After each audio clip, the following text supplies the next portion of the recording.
I should have said she's like, I'm out of here. I'm going to put on some angelic music. Thank you for being here. This is Infinity, and I should have said so. It's been one of those days. I am Infinity, and I do energy healing. It's called Infinite Love Light Energy Healing, and we are waiting for my client Stephanie to show. We were supposed to convene 15 minutes ago, but because I was running late, we're doing it again. So she's going to be here any minute, and we're going to talk about her healing that we did. Gosh, it's been a while now. I think it, holy moly, what day was it? Ow. I'm going to have to ask her, what day was that? Because it's been quite a while. Let's put some music on here. Where's my speaker? There it is.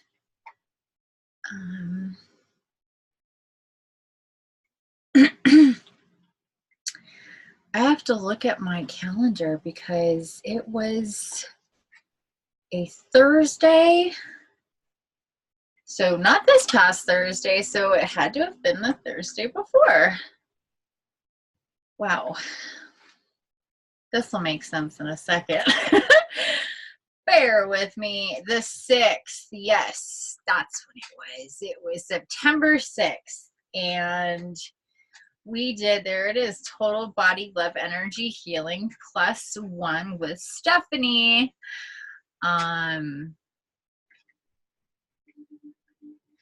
And that was a really cool experience. I can barely hear the music. For me, but we have talked, but we have not talked. Hi. Hello again. Huh? Hello again. Hi. I'm sorry if you came and left before. It took me a little bit longer than I thought. I had to go walk my dog, and then feed my dog. And then my cat showed up, who I haven't seen in a couple days. And so she was probably going to be all over me. So I'll try to let her not distract me too much. You look amazing, by the way. Thank you. Thank you. Did you did you do your hair blonde? Because it was darker before, wasn't it? Well, if I wear it up, so it's dark underneath.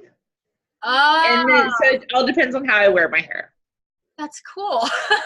I was like, wait a second. She had much darker hair when we met. Because I had my hair up that day. Yeah, it was in a hair clip. Okay. So.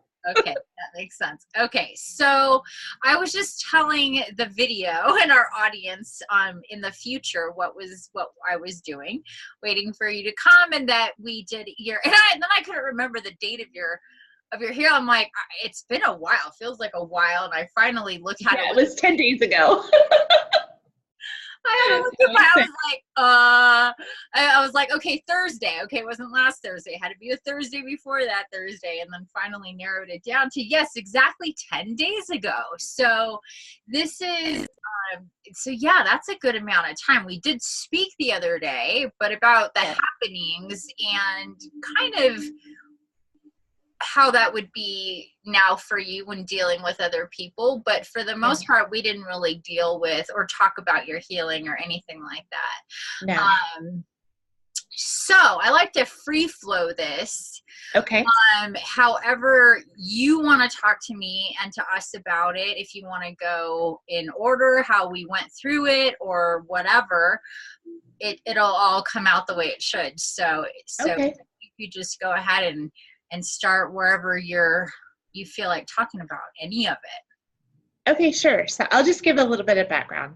Great. So I initially came to you for just helping me to like lose weight, to kind of let go of this kind of negative energy that always seems to be like around me. And I'll try not to get emotional, but okay. So it's been emotional. Yeah. It's good for you though. It's good for you to release. Yes. Mm-hmm. Yes. So, anyway, earlier this year, like I had gotten sick. And this was really kind of my first exposure to energy work. So like, and that is like when I originally met you, although I didn't really know about the energy healing that you did around the medical, on the medical side. Well, So we met because you called me on the psychic side. yes. And we did some work that way. And then Yes. and then that transitioned into the energy work. So we've been through a couple of things together. Yes. Yeah. So like right before I met you, I had gotten sick. And so I had been struggling with diverticulitis, and I was kind of back on the path of their wanting to do surgery. And I didn't want to have surgery. I just wanted to kind of explore other options and kind of see what I needed to do. And I was really wanting to make all these changes in my life, and there just seemed to be resistance on all fronts. Mm-hmm. But what was interesting in that path is one of my coworkers had turned me on to an integrated doctor, and I was like, well, I have nothing to lose, right? So, and all of the diagnosis and treatment was done through energy. And can you explain a little bit how that works for those of us who are, and me included, I know very little about that. Okay. So, and I just found it like absolutely fascinating because, it's all fascinating, isn't it? Well, it really is. It really is. Cause I'm very like, and by that's the way, very logical. I just want to say thank you so much for doing this and sharing with everybody. You're amazing, and Sure. and really seriously, it means a lot to me and the collective in general for the future. I'm just gonna let you know. I know I'm gonna hear from people who are gonna really resonate with you, and I thank you for, I'm gonna get emotional for putting yourself out there, and I'm finding everybody that wants to do that, because we haven't even talked about it, but that it's something you want to like pass on to somebody else as well. Right. Okay. So anyway, let's continue. I just want to say thank you. So like you fill out your typical like questionnaire, blah, blah, blah. And again, like, some of it was medical. My secondary reason for seeing the integrated doctor was again, like around weight loss.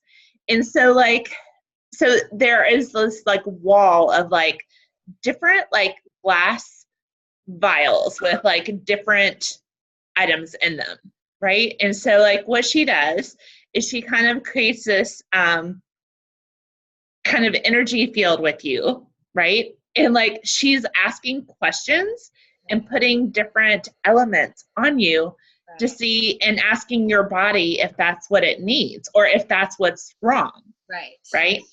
So, and during that whole session, it just turned out that I had petroleum buildup in my body, and it was preventing like my body from properly functioning.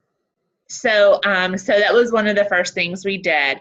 And like, so she tested like all of my organs, and so like you get a pulse on each organ. And so every organ should be operating like at a 10. So none of my organs were operating beyond a 3 or 4. And you and I have never talked about this, by the way. No, you have never talked about it. We've never talked about. No. We went into, okay, let's deal with some like low depression type issues and weight loss, but you and I never got into any of this diverticulitis. You did tell me that you did see her, but that was because when you moved, you had to deal with all this mold and all this bleach or whatever stuff. So you did tell me about that, but so all this is really news to me. So we didn't do any focus. We focused on the weight stuff and clearing you out and infusing you and all that, but we didn't focus on like an issue of diverticulitis. So I just want to sure all this is news to me too. So I'm just like at the edge of my seat, like, oh wow. So and then she goes through, so like once the body kind of confirms like, okay, these are the ones I need help with first, right? And so then you kind of narrow down the field, and then you kind of get on this, you know, she doesn't do an aggressive supplemental treatment. She tries to do it like very gently so that the body can heal and kind of do its own healing, right? Like she doesn't want to interfere with that and have a lot of different directions going on. So like she asks for clear direction, and does a very gentle way. And then, but then the second part of that is the emotional side, right? So, and the psychological being. So, because it's all about balance. And this year, I knew my theme for 2018 was balance, right? So, when she goes through the emotional side, so like she's asking the body, again, different questions. And then she zeroed in onto major things in my life. So one was when I was raped in high school. And then the second one was a situation at work from several years ago that I had truly never forgiven this person.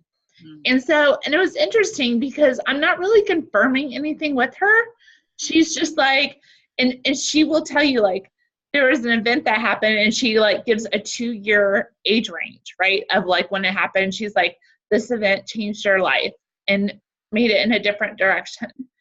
And she's like, this one's unconscious. She's like, but then over here, there's another conscious thought that is way more recent, and that you need to forgive this person. So then she cleared those energies, right? And then, you know, I left with my like little bag of supplements and started on that like treatment program. And so like kind of after I kind of got through that, I was like, because I'm like, how, after doing this for like a couple of months, like I was actually feeling better. Like I was like, how's she, because I really felt like the whole thing was a little hokey. But it was interesting that I was having more success with her than I was on the Western medicine side. So it naturally made me curious.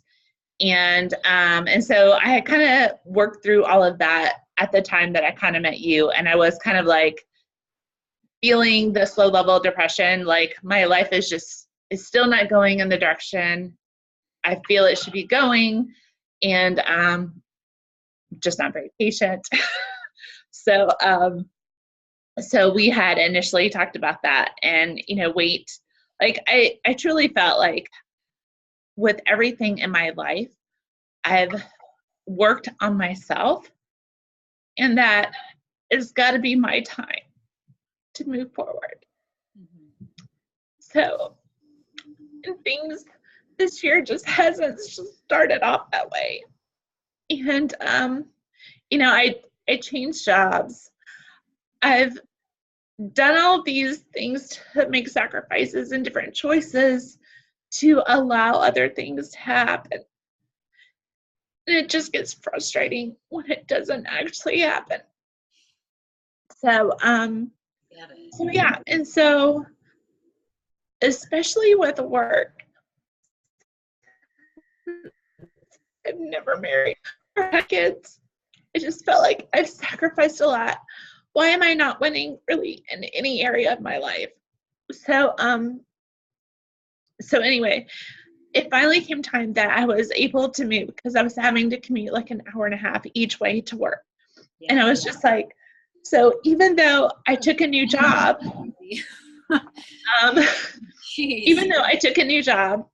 I'm still not having the personal freedom and the balance that I was so longing for in my life. So then comes the move. And it was a really, really difficult move. Wow. And for someone who's moved a lot, I have this thing down to a science.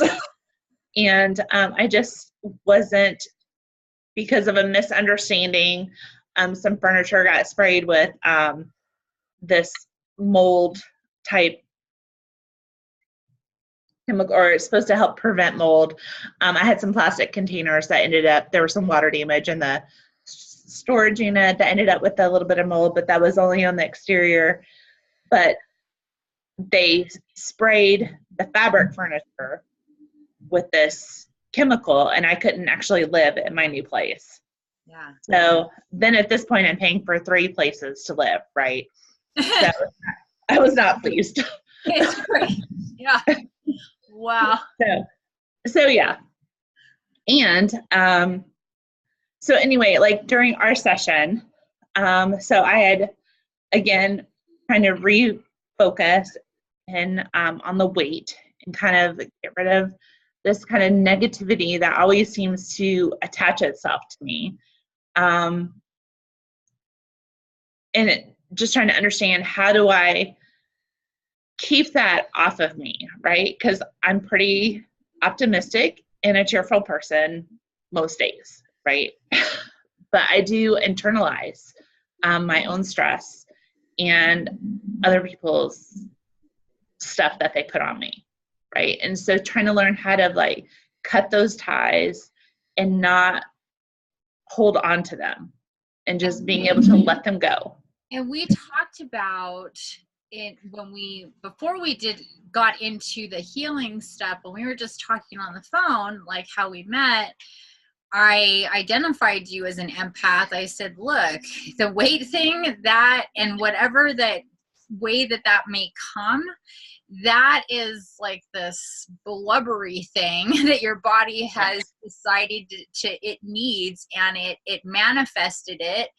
And it's because you haven't managed your own energy, and you need to understand what all that is. You can say these people are stressing me out, and this is making me upset, and oh my God, that's draining me, and that is, making me feel like this or that. But then if that's the end of where our knowledge goes as to how people in life and the universe at large affects us, right, that doesn't help us a whole lot. We're identifying problems, but we're just like, well, we're helpless in it. This just sucks. And it doesn't have to be that way at all.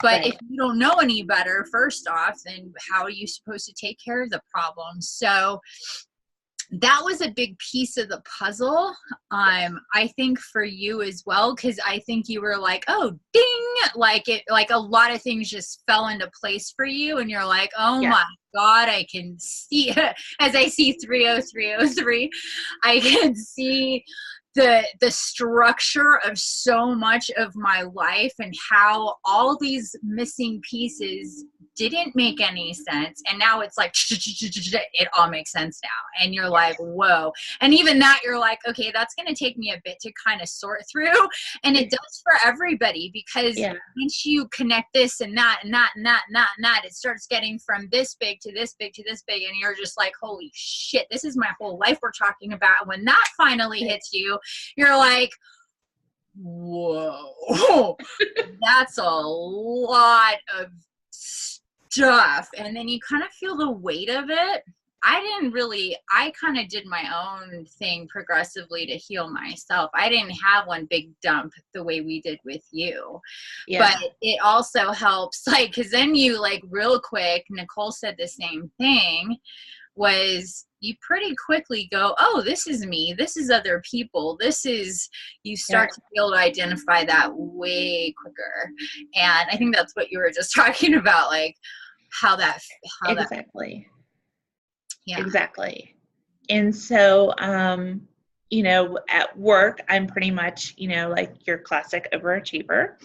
But like during our session, like it was interesting because like I've only really tried to start learning how to meditate this year and trying to understand, energy as, kind of I see it from a different perspective, right? So like I know people in the past have tried to talk to me about it, but it, like when you are on the logical side of your brain, like I hear the words, but like I have nothing to tether to it to relate to it.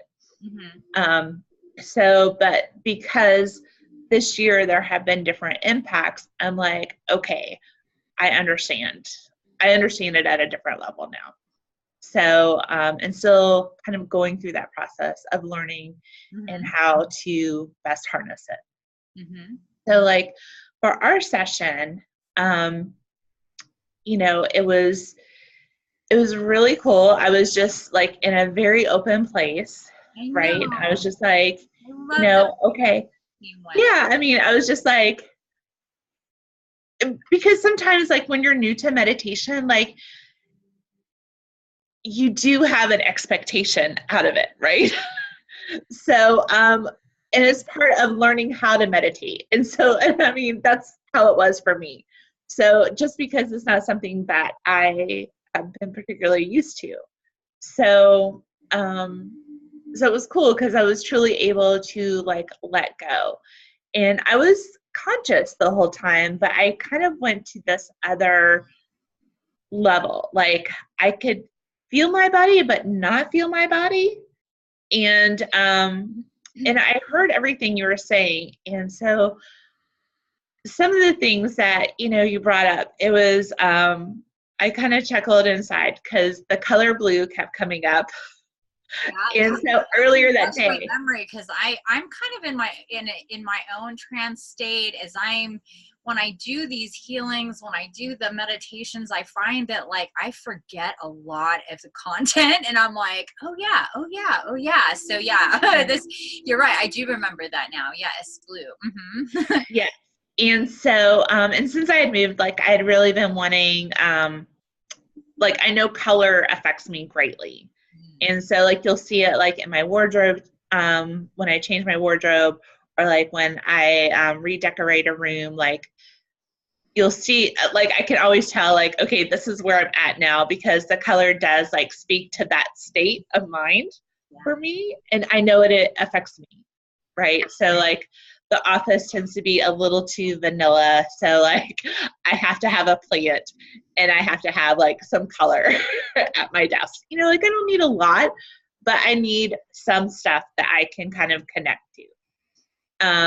But the color blue, so like I had determined that I had done like gray, white, and yellow in my bedroom before, and kind of in this bold contemporary thing. And I was just like, I can't do these colors anymore. Like they're totally the wrong set of colors for me.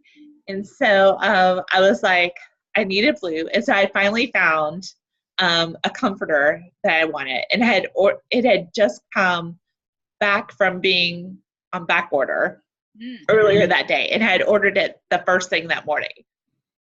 And I had ordered like these navy curtains, and I had just put them in my room. They weren't up yet, but I put them in my room in anticipation of ordering this new bedding set. And I had also ordered some artwork too to kind of reflect the blue across the room. And then I was thinking about it. I was like, you know what? So like all of my stuff was in storage, but I decided like I wanted new dishes last year. And so, and I knew I wouldn't use them until this move. But anyway, I had ordered blue and white dishes. And I was like, so like as I've been unpacking and kind of like going through things, like I am picking up more blue, right? And then when you started talking about, you know, eating foods that were like the color, the same colors as the chakras. Yes. You were put on task before your healing. Yes, but I mean, like during the session, you had even brought up, you know, like I needed to eat like blue food. I just saw you eating like blueberries and eggplant, like kind of, you know, that whole spectrum of anything blue, which is interesting with food.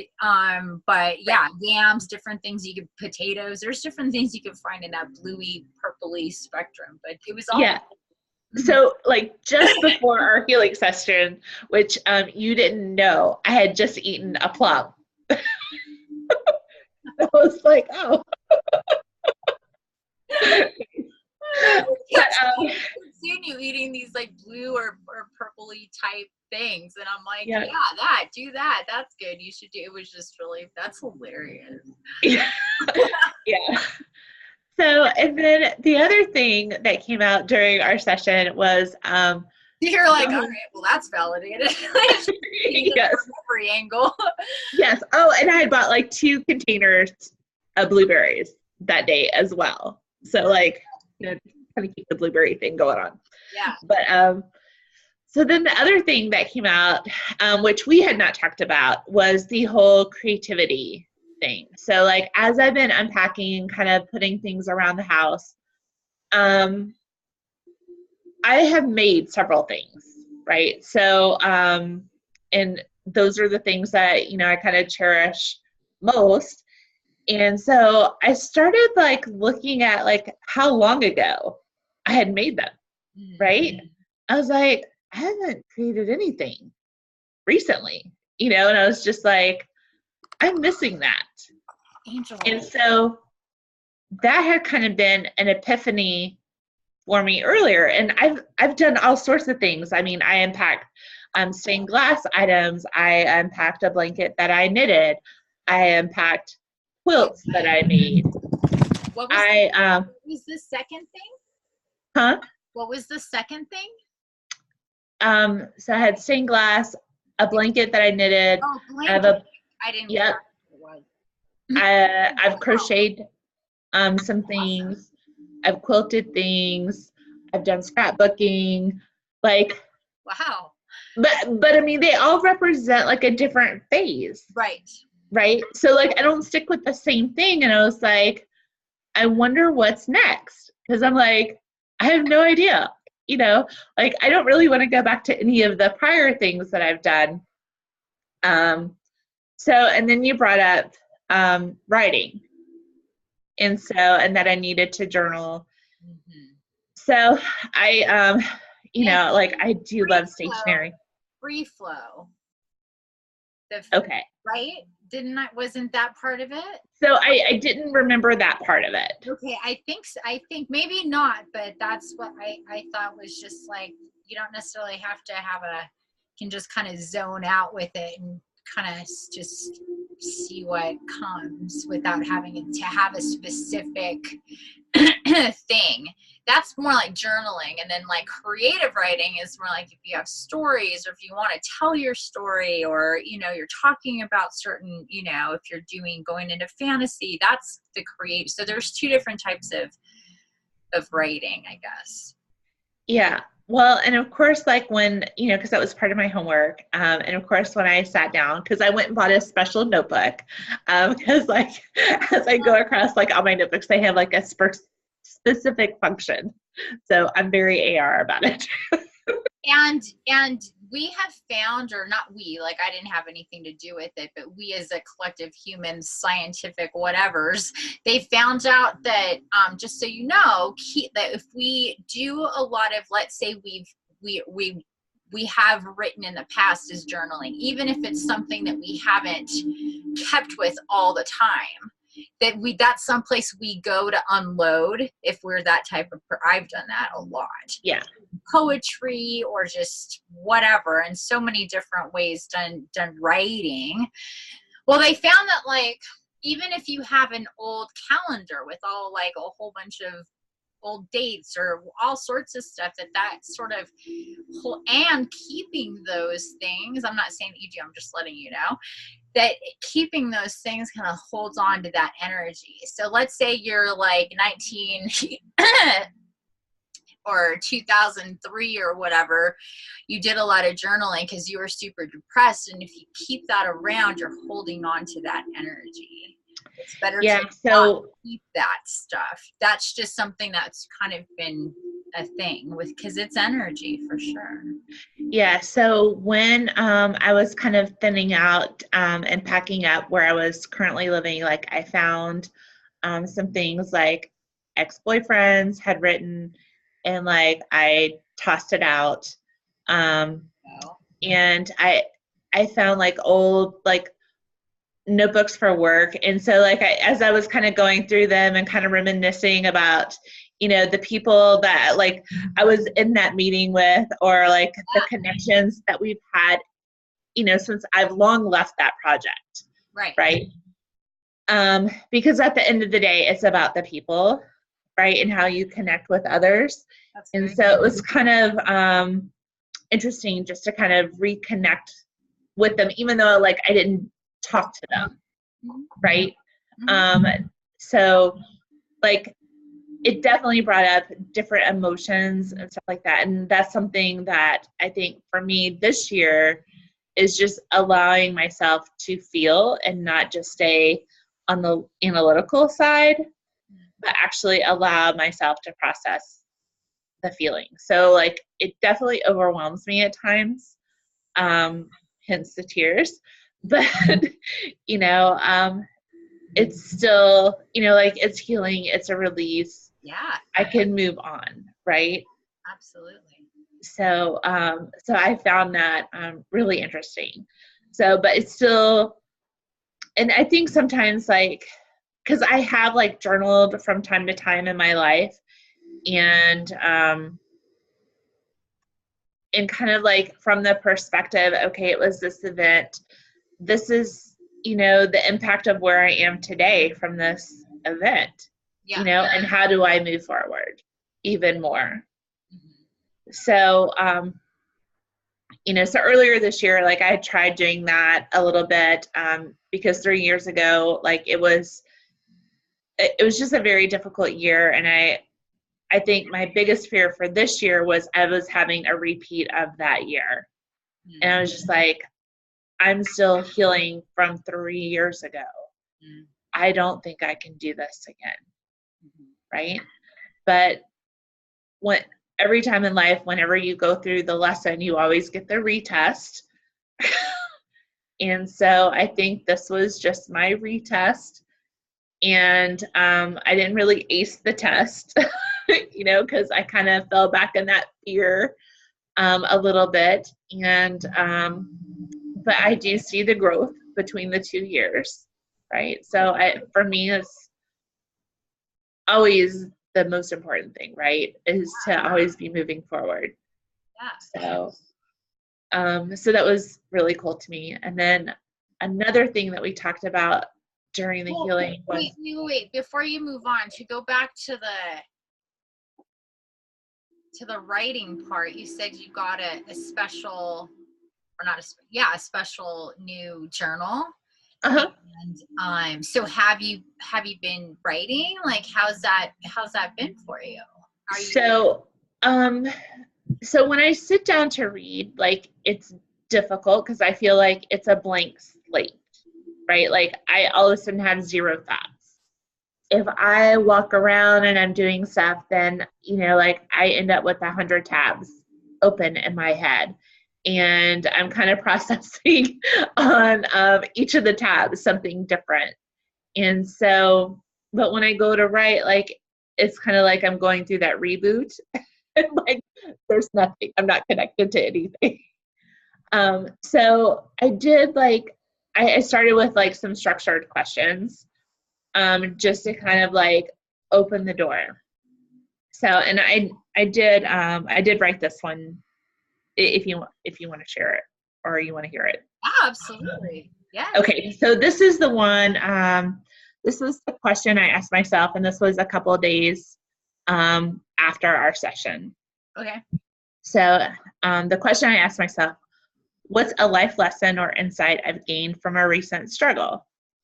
So my response was, you know, I manage a difficult team. Ironically, they're called The Journey, whom I find has integrity issues and arrogance that prevents them from moving forward. I've had to learn to separate the perception of my ability and success and failure from theirs, while at the same time honoring and respecting where they are at this point in time. The lesson I learned for myself was I stood up for myself to their leadership and my own leadership, by stating that I will not manage this team once my delivery obligations are fulfilled. You know, leadership was shocked and kind of questioned, or at least a couple of people questioned how I would be able to do that. And I simply just stated it would allow me at that time to make other choices for my own life. And if this was not rectified.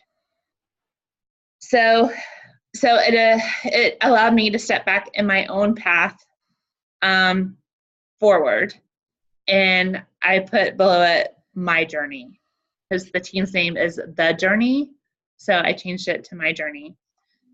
And then the other thing that I tied it back to the color blue. So I had looked up the color blue. So it's the color of the sky and sea. It symbolizes trust, loyalty, wisdom, confidence, intelligence, faith, truth, and heaven. It's associated with depth and stability. The personality blue is driven by intimacy and creating quality relationships, which is something I've not been able to gain with the team, and it's yet, like, on a personal level, something I greatly desire. So, and blue brings gifts of quality and service, and are generally loyal, sincere, and thoughtful.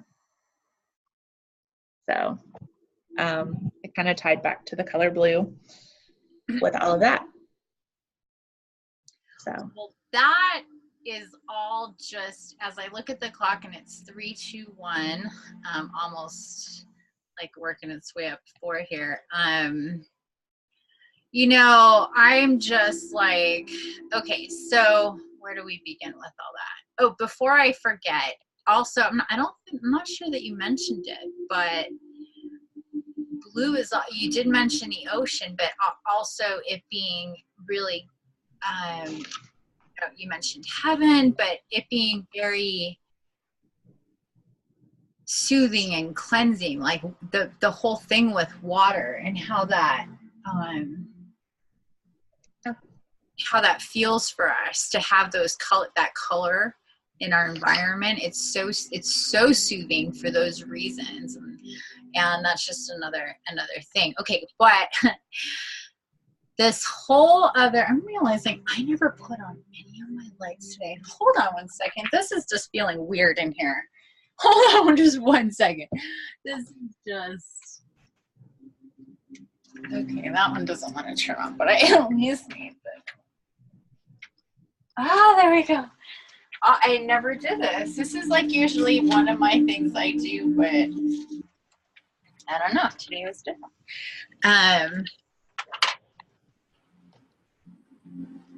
So I love how you named it Your Journey, because truly, honey, that's exactly what you said. You set up for yourself, if you want to see it this way for a second, you kind of set up for yourself a situation where you had to, in your work life, say no more. And right. That translates into your personal life and into your own self-talk and into all, it just radiates out in such a big way. That whole, everything that you wrote there was just basically like they're a difficult team, like everything that you said there, and then how you leadership was surprise, and that's like kind of your own surprise, like your own self going, oh really?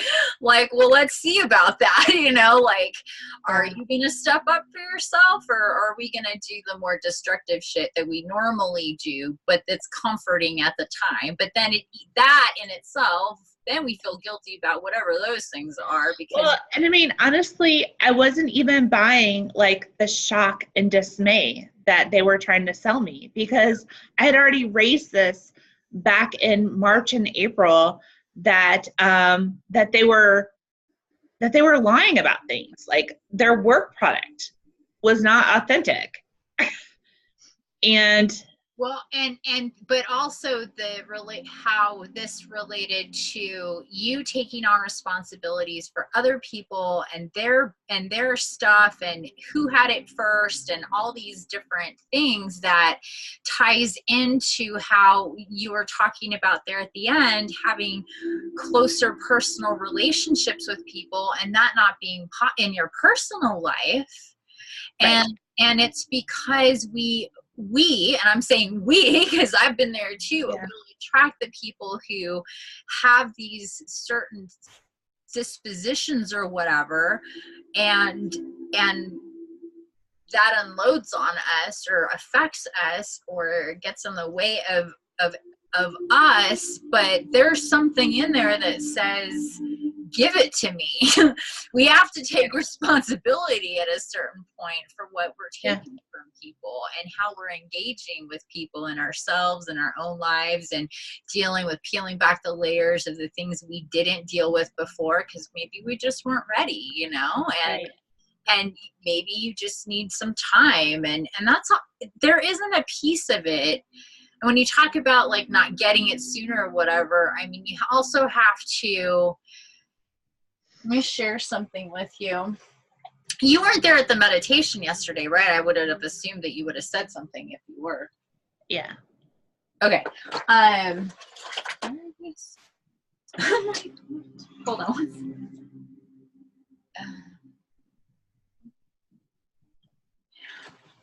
Before I did the global meditation yesterday, I was guided to get together, like the angelics. I'm just confused as to what I did with everything. Sorry. Oh, it's all right here. Oh my gosh, the blankets are covering it.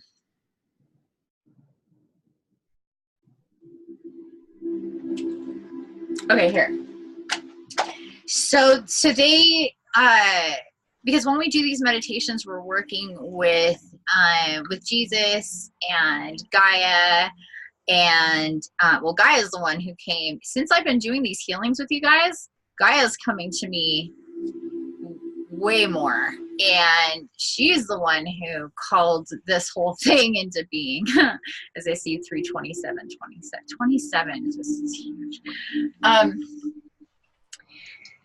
And then, so we've been doing them every single day. Today will be the 6th day. And, but yesterday early, it was, let's just have a separate thing with just talking about angels, experiencing that, or, you know, especially for the people who are doing these meditations, because we're working with several archangels and like all the angels, but the several archangels are coming in, and just to work with them. And so that was really, really cool. And then it was, let's work with my, I have angel oracle cards. And so they're angels of abundance oracle cards, and then archangel oracle cards. But the one that came up at the very end, actually I think it was just me and one person, because everybody left, and then it was like, oh, hold on, we need to do this. So it was this card, it says, let go of guilt. Mm-hmm. Yep. And I think you'll resonate with this one too. So let me read this too, okay? It says, when you allow your light to shine brightly, you inspire others. Forgive yourself for what you think you've done or not done, and trust that God loves you unconditionally for who you are. Learn and grow from past mistakes instead of berating yourself for them. Yeah. However we decide how we didn't do something right, or any of that stuff, you know. What's interesting, so like I had written this like within a couple of days of our healing session, and then fast forward 8 days later, the one of the members of the team, like, she was just completely out of control during a meeting the day before, and totally on a different page from the 7 other people who are in the meeting. So I had to put my foot down. I spoke very sternly. And I had to raise my voice so she could hear me, because she would just talk over everybody. So I wasn't yelling, but I was talking very loudly. So she turned that into a whole thing that she was afraid to come in the following day. Right. That's And when we so, talked. That's right. So, and that's when we talked, and I was like, oh boy, somebody's having a laugh. I'm like, oh my goodness. Yes. So she went to her boss went to my boss. So it became this whole thing. And so I think what was so hurtful was my boss believed him. Right. So I was like, okay, all right. Well, is that really what happened, or was he just more like going with them because of circumstances and not standing up for you?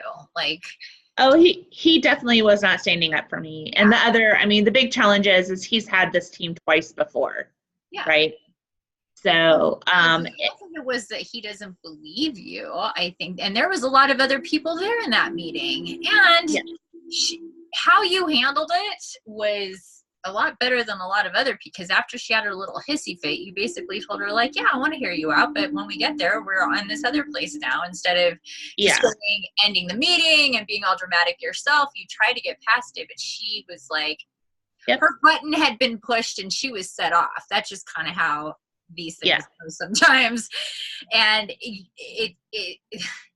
those are the testiest moments when we talk about being tested, how we react to how other people are dealing with their whatever that's pushing those buttons. And that's like where, that's the hard part. But I think you handled it really well from what you told me.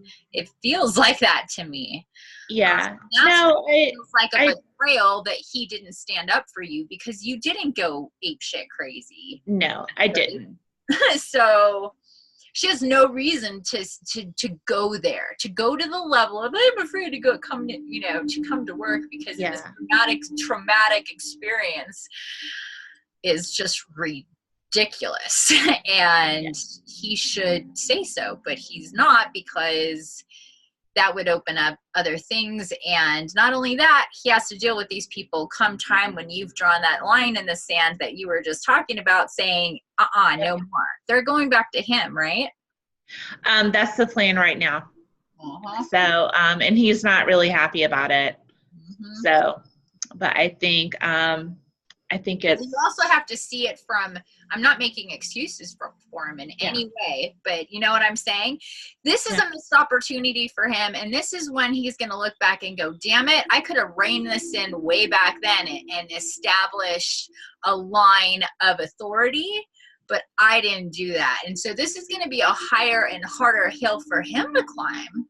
Yep. You know what I'm saying? I mean, you can satellite out and take a whole good look at this, and maybe he already has, who knows, that's his business. But for you, it taught you a lot, and it's so, when you're reading that whole thing and the whole way that all of that stuff was just like, wow. So much growth in all of that, seriously. Like, none of this, and you doing the healing with me and all of these things happening, like, is not a coincidence. Yeah. And that's why I was kind of willing to share, because if somebody else is, ever stumbles upon this and is going through that, like, that is kind of what happens, right? So, and just trying to find that grace and sanity. By that's what happens. What do you mean by that? I know. Well, so for me, like, I notice, like, whenever I'm about to hit another level of growth, things come at me a lot harder. Like, it just seems like the struggle becomes unbearable. Like, it's not that I wasn't struggling before, but I mean, it hit its max peak for me. And I was like, I'm really about to break, right? Because I did want to go psycho crazy on her, right? And I'm having to hold myself back. And, but like, when I have a room full of people who are disrespecting each other, I'm hearing lie after lie. There's so much drama going on. You know, like, it is hard for me to hold myself together, and I want nothing to do with them. Totally. Right? Nothing to do with them. But the fact that they can't manage their own day requires that I have to step in, because no one else has been able to kind of wrangle them in. And what I'm saying is, yeah, I've wrangled them in, but barely, right? Like, at the end of the day, they're imploding. This does not work. This team does not work. And at some point, you have to stand for something. Mm-hmm. And they've let this stuff go on for way too long. And I told them, I had disclosed that to leadership earlier in the year. And part of my reason for stating that I was not going to manage them beyond this project was they had told me, like, they were going on performance management plans. And I was like, I have seen no fruit from that. They had said that what? That the individuals in question were on performance management plans. So they were being disciplined.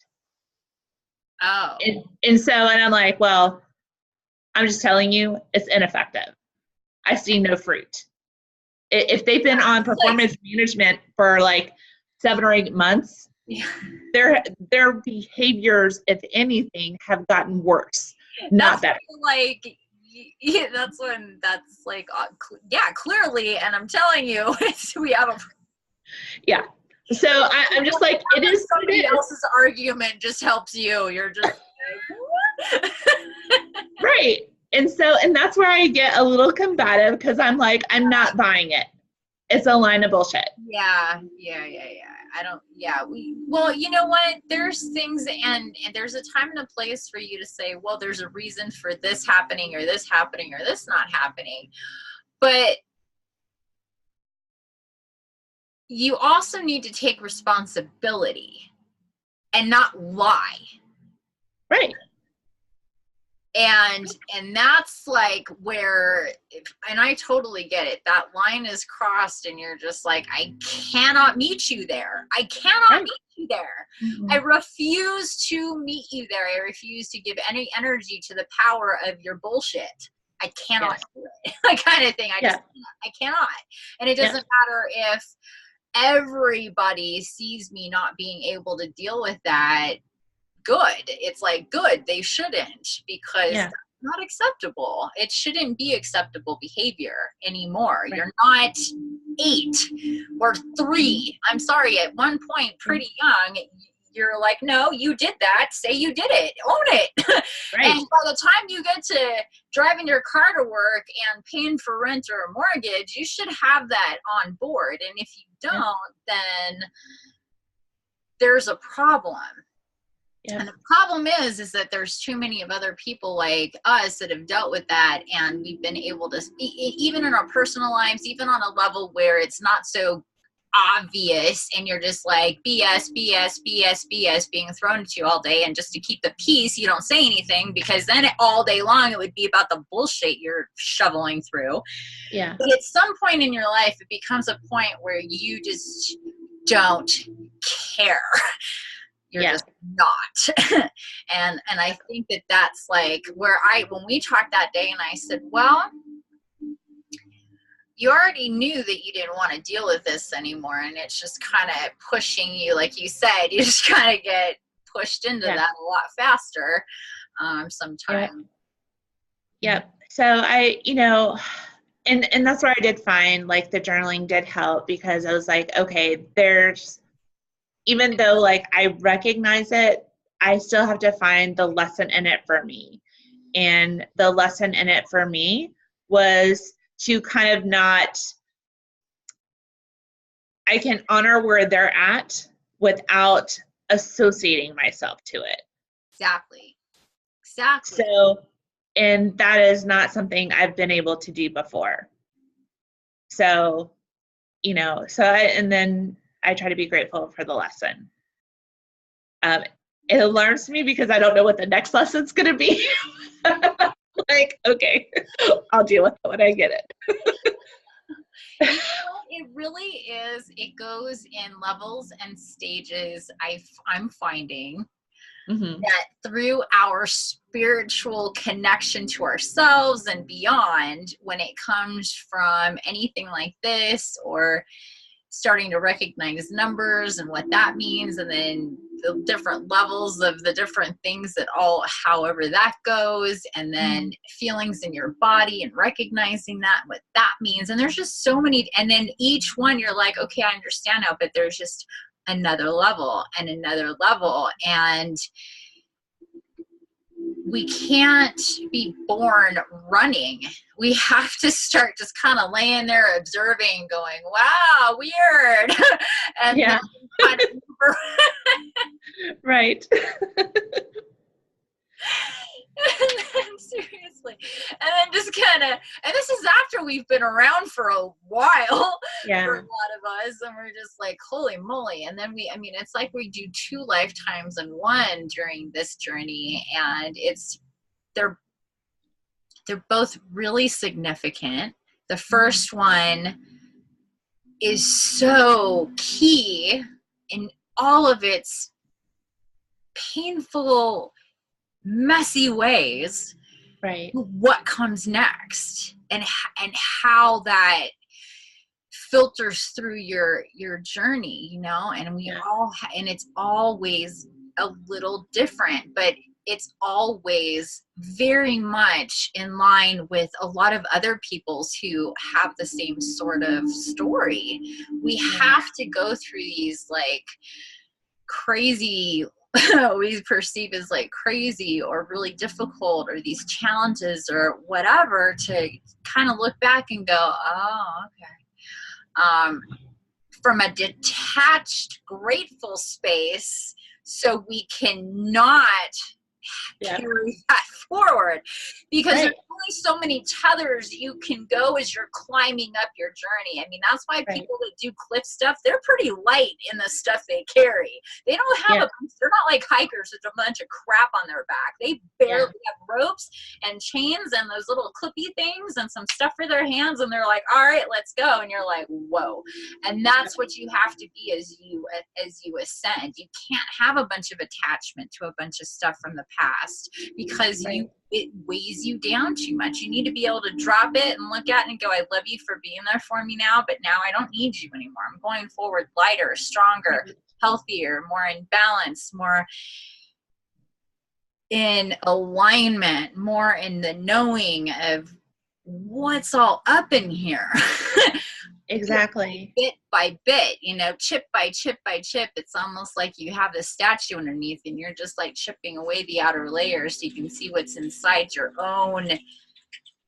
the own mechanics of yourself inside, spiritually and physically and all of that. I tell you, sweetheart, seriously, I've got to get into my storage unit and pull out some old pictures, because seriously, what you see here now is not what I lived with most of my life. And I told you that, but it's another thing to see a visual of it. I want you to see that, because I was very much the same way with all of this stuff.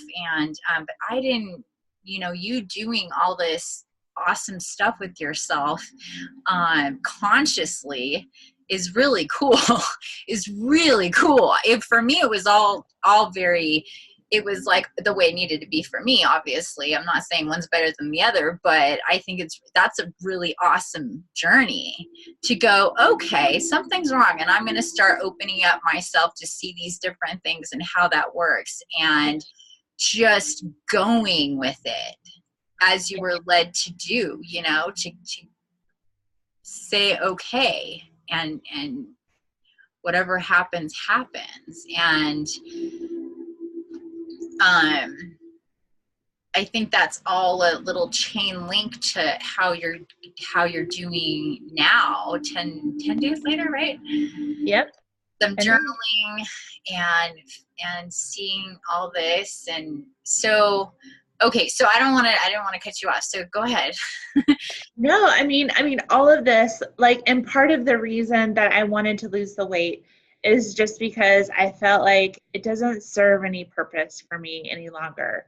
And for my own personal self, like, I just want to get to the highest and best version of myself.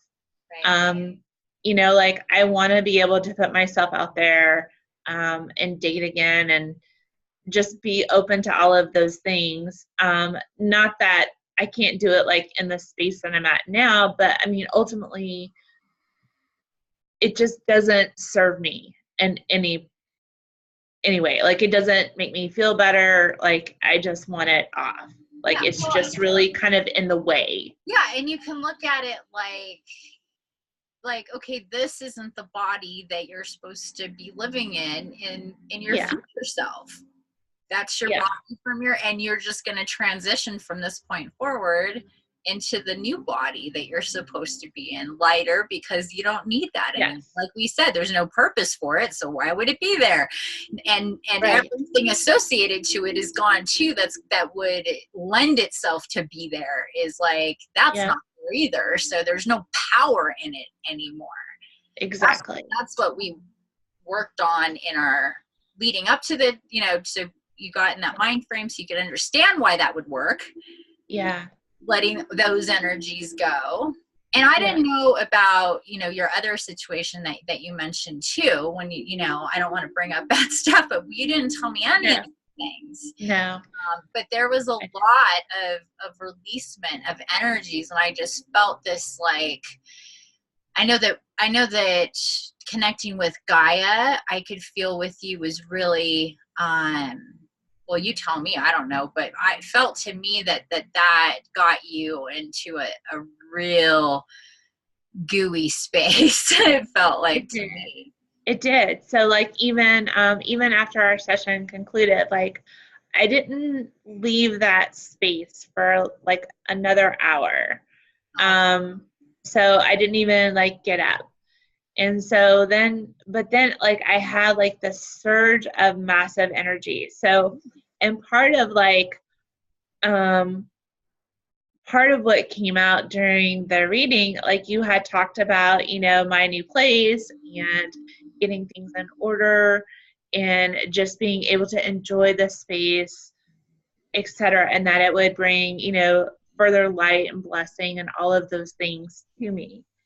And that is kind of like, I was inspired to kind of work on things, but I was kind of like, okay, it is really late right now. Like, I can't get a whirlwind because I do have to go to work tomorrow. So, but, like I kind of like strategized and just kind of enjoyed kind of going through that creative process of how I wanted things to kind of fall into place, the last little bits. And so, it was fun, and I was really grateful for that. It sounds like you have already were on that with, you said you had ordered the bedspread and you had the curtains and you also got your entertainment center, yeah, so the entertainment center had been delivered that morning. Yeah. And then like the weekend before I had so like the first level is where my office and / craft room is going to be. So I had to order, none of the cabinets or bookshelves have the like little pegs to go in the shelves. So I haven't been able to unpack that space. Oh, weird. So, but they've come in. Okay. So like, like I did I covered the wall with fabric. Ooh. So it looks like it's like brick. So I sewed 4 panels together to kind of look like I have exposed brick. And then I hung like this blue erase board up on the wall. So it was a little project for me and my dad. That's amazing. So yeah, so I mean, it was like, okay, it is all coming together. That's what you did when your dad was in town? That's one of the things you did with him? Yes. Oh, that's so cool. I love that. That's a perfect dad project. Exactly. Kind of dad. It's a perfect dad project. Yeah. Right. That's great. So, well, especially since I couldn't figure out the hanging mechanism for this heavy glass. I was like, I don't know how these work. So because it's like blue, it's glass like with blue behind it. Okay. So so like if nothing's on it, it just looks like, you know, a big chunk of blue on the wall. So can you still see that or no? With what did you put on top of it? You put something on top well, of it? it's a dry erase board, so you can write on it. Oh, I see what you're, sorry, I misunderstood. No, it's all right. That's okay. I'm like, what? Seems counterintuitive. I'm confused. Okay, good. Well, just because, you know, like every room has like a different function, and so like I was adamant this time when I moved that I was, you know, like I needed the office / bathroom, because I'm like, I can't have it in the closet of an extra bedroom. Yeah. Because then I don't pull it out, right? And then I just store it and move it, and it doesn't, if I can't use it, then I don't need to have it. Yes. And so, yeah. Exactly. Because so either you're motivated to get on task or to get rid of it so you can get on task with something else. So it's just like either exactly your thing or you're going to actually get into it, because that's exactly. That was a big thing. So you're like already, and we talked about this too, you're like already setting these things up ahead of time. Like all your things are just kind of like, I mean, that's what I'm seeing. Like all these different things just kind of falling into place, you know, those urgent feelings of when is this change going to happen? I'm having a repeat. Well, you totally were not having a repeat. You were having a confirmation on your empowerment. And what are you doing? Let's see you, you know, you know, come on. And then you have been doing that. And not only that, you've been making your daily life better with moving to, so you don't have to be all in this energy of commuting to. That is really bad for you. Really bad for you. Yeah. I mean, just being in your vehicle, driving for a long period of time every day is not good for you, but doing that around a lot of other people too, which I'm pretty sure that was your reality. It was trafficy commutes. Yes. That's even worse. I could barely do 20 minutes in traffic for my everyday stuff for decades, because I couldn't handle it.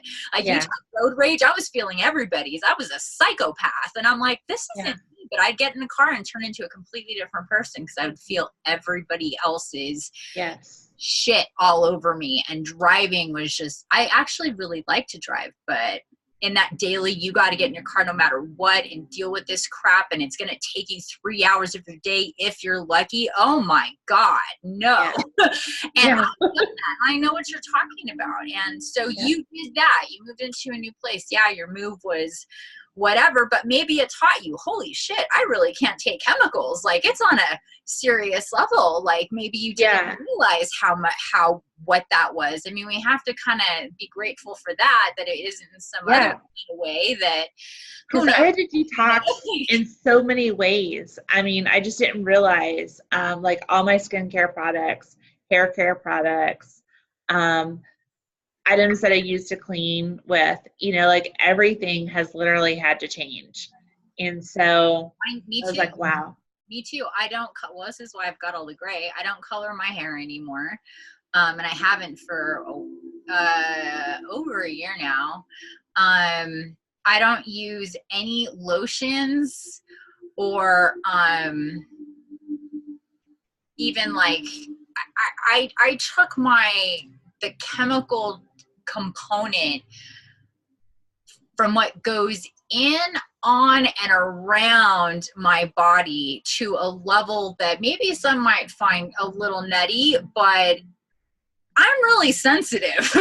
And, you know, it is what it is. And I just found like I can do other things in place of all these chemicals that's more natural and feels better anyway. So it's not like I'm missing out on a thing. I've gained so much more in my life and environment, checking into the fact that these things matter in your body and around your energy field. Any kind of bad, like chemical stuff, especially if you can't pronounce it, you know, if it's like beyond alcohol, and even that is like harsh, you know, or bleach, it's like, it's rare that I, you know, get, but you know, so that's, and maybe you didn't realize all of that a year. I mean, that's different for you now too, right? Yeah, All absolutely. that stuff. Absolutely. And Yeah. just kind of tying it back. So the other, it was, I kind of chuckled a little bit because I've never shared with you how much I detest going to the grocery store. No. And so when we're talking about the creativity, and you specifically spoke about enjoying going to the store to find healthy food to eat and creating new dishes, which I do love to cook. I just don't love to cook every single day, right? And I was like, I don't know that, I mean, I feel the same way, but there's some days, but that's why you cook like 3, maybe 4 days a week max, and you just have leftovers and you just yeah, mix and match your and business. I'm good with leftovers. Yeah, But, especially good for you stuff like veggies and that stuff, you know, yeah. it's good to do that. So, but I have actually enjoyed shopping for Yeah. healthy foods more so than previously. So I just thought it was funny because I never expected it to come up. That's really interesting, but I can understand, you know, when you get into a space where you have to eat. I get it, you have to eat, and then you're bombarded with the stuff that you want to eat and the stuff that you're gonna buy, and then whatever else, and there's usually a bunch of people there too, and it's crowded and annoying anyway, plus you're spending money that's way too much money. I mean, it just kind of adds on to itself. But when you extrapolate all that crap and you're more in tune with the nature part of yourself and what you eat, and you get into the produce section and you start looking at the colors and you start connecting and thinking about how this is going to taste, and then you get home and you start working with the goodies of nature, like it just feels really good. It's fun to go to the store and get into that stuff, and that's the outer aisle. That's the side on the outside, right, not in the middle. Right. Yeah. And I mean, like when I went before, like, you know, like I was shopping on the outer perimeter of the store. So that wasn't anything new. I was just almost, and I had such a bad attitude about it. Right. So like I wanted something healthy, but running out of ideas of like, to make it flavorful, make it interesting, make it worthwhile of not giving in to something that was more convenient and tastier. So I was like, I know it doesn't take a lot of effort, and really cooking is not difficult. And when you cook with fresh ingredients, it actually tastes better. Yeah, and you don't something that's processed or pre-prepared. Yeah, you know, so like you can totally tell the difference. So. Yeah, and you don't need, when you're working with fresh ingredients, you don't really need to add a whole lot of stuff to it, I find. Yeah. You don't, and your body is just gonna naturally not want stuff, and it's just not. You might by habit even buy stuff and find it in your fridge and go, oh crap, I didn't eat any of that. And because you're just not, your body's not into having that in there anymore. It's just, that's happened with me several times. Like, really? Right. Because you kind of turn over to your body being in charge, your body and your energy, and you're just like, okay, I'm listening and I'm doing what I'm told to do. Once you get into that mode, kind of a lot of things get a little bit easier, but you kind of sometimes are still in habit mode. Yeah.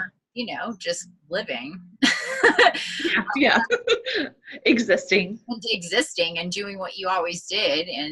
And so, I honestly, a while back, I didn't think that I would get to a point, maybe at any point in my life, where I would be like, I really feel the need to have less and less and less animal products in me, to the point where, because I like love dairy and all that stuff and would eat so much of it. And within a short amount of time, I'm like nearly vegan. And that's shocking to me, but it's just the way that it goes, I guess, you know, and a lot of people say that. It's just like, there's a lot of stuff like that for yourself. And like I told you, though, that's not to say that I don't mow down on some cookies or pie or whatever here and there too. It's just overall, your balance of higher vibrational foods compared to all the rest is way up like that. Way up like that. So it's not even a balance. It's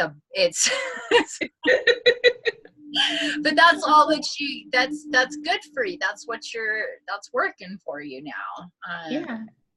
That's what I was saying before. Like, in no way from, let's say, 10 years ago would you know, me, I look and feel, sorry, it's so bright right here. It's a completely different, like, that's why I say it's like a metamorphosis of my own, and we all kind of do ours, but some of ours are also really physical. And I told you, I was like, you just, you know, get in your mind, this is how it's going to be. So how's it been for you these last 10 days? You said going to the store has been fun, cooking, you're into that. What up with the diverticulitis? Because I know with that, you can't usually do like much with in the forms of like seeds and things, because it gets stuck in there. So, you know, my doctor, I mean, and this is where it's kind of funny. So Western, Eastern medicine, they're both like, you know what? Seeds are good for you. Right.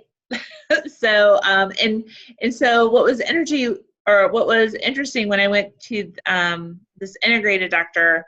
So when I had, I had my first, attack, I don't know, in March. And then, so I had to go on like 2 strands of antibiotics, which I hate taking. And it like totally takes me out. It literally takes me almost 60 days to recover from taking a round of antibiotics. So it's just, it devastates me on multiple levels. So, well, after I finished that, I kind of went through the first round. I started having a second attack. Right. And I was like barely eating anything. I was pretty much living off of broth and rice and crackers, like very little food.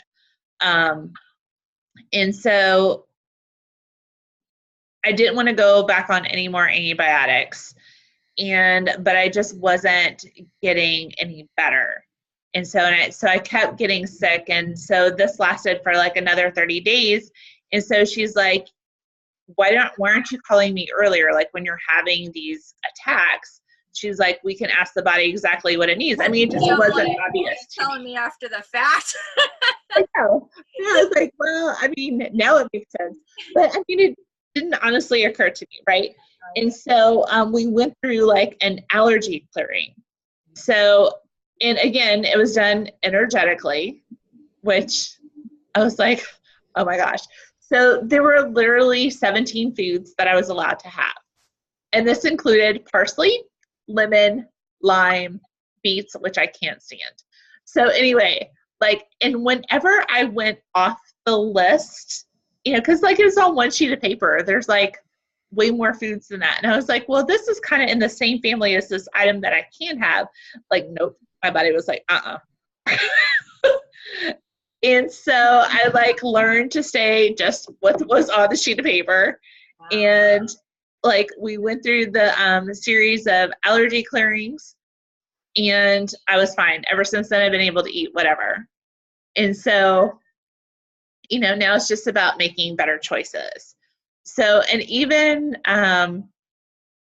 so like the diet that she typically promotes at her practice is that Hcg diet. So I just told her, I was like, I did it years ago. It's very difficult.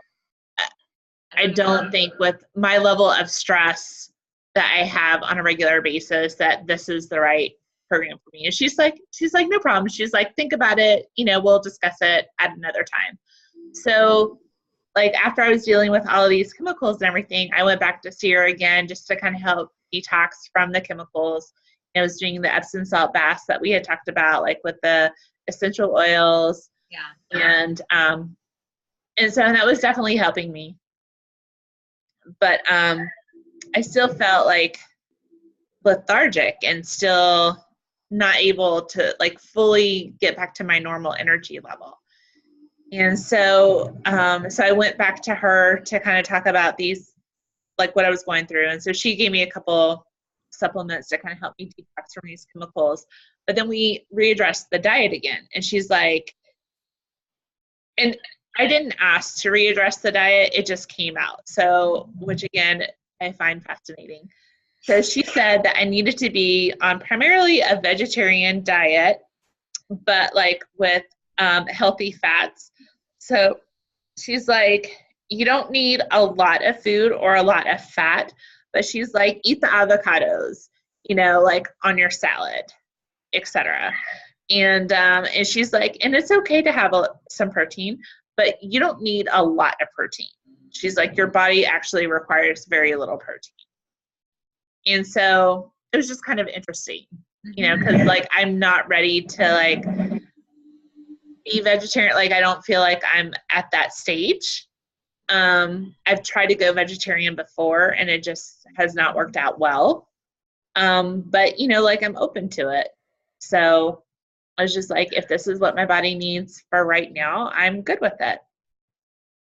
Yeah, I agree that the more animal meat and products, but definitely meat, or the less animal meat you eat,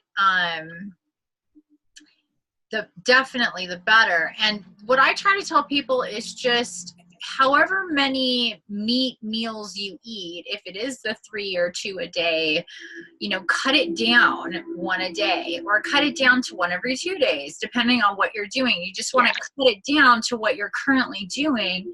Yeah. So it'll naturally happen too, and you're not like cutting yourself off. You're getting your body used, just like the way that she did the other stuff, you know, with like, we're not shocking the system here. We're going in nice and easy. And that always is better than a jarring situation. Same thing if you just go, okay, no more meat today, then you're like, but I'm used to having bacon every Sunday with my pancakes and this and that, and you have your rituals and you do your things that you like to do and you like the stuff that you like to have, and you feel like you're missing out, and that's a problem. You don't want to feel like you're missing out. You want to feel like you're choosing to do better for your body, and you're taking control by shaving off little bits that aren't so good for you, and then everything will kind of like start to be in line, and then it'll be like to where you're actually catching up to where your body is. Like I just said, you'll be like, oh, this is what we're doing now, okay, because you start thinking, my body's reacting to this right now because this is what I ate. Yep.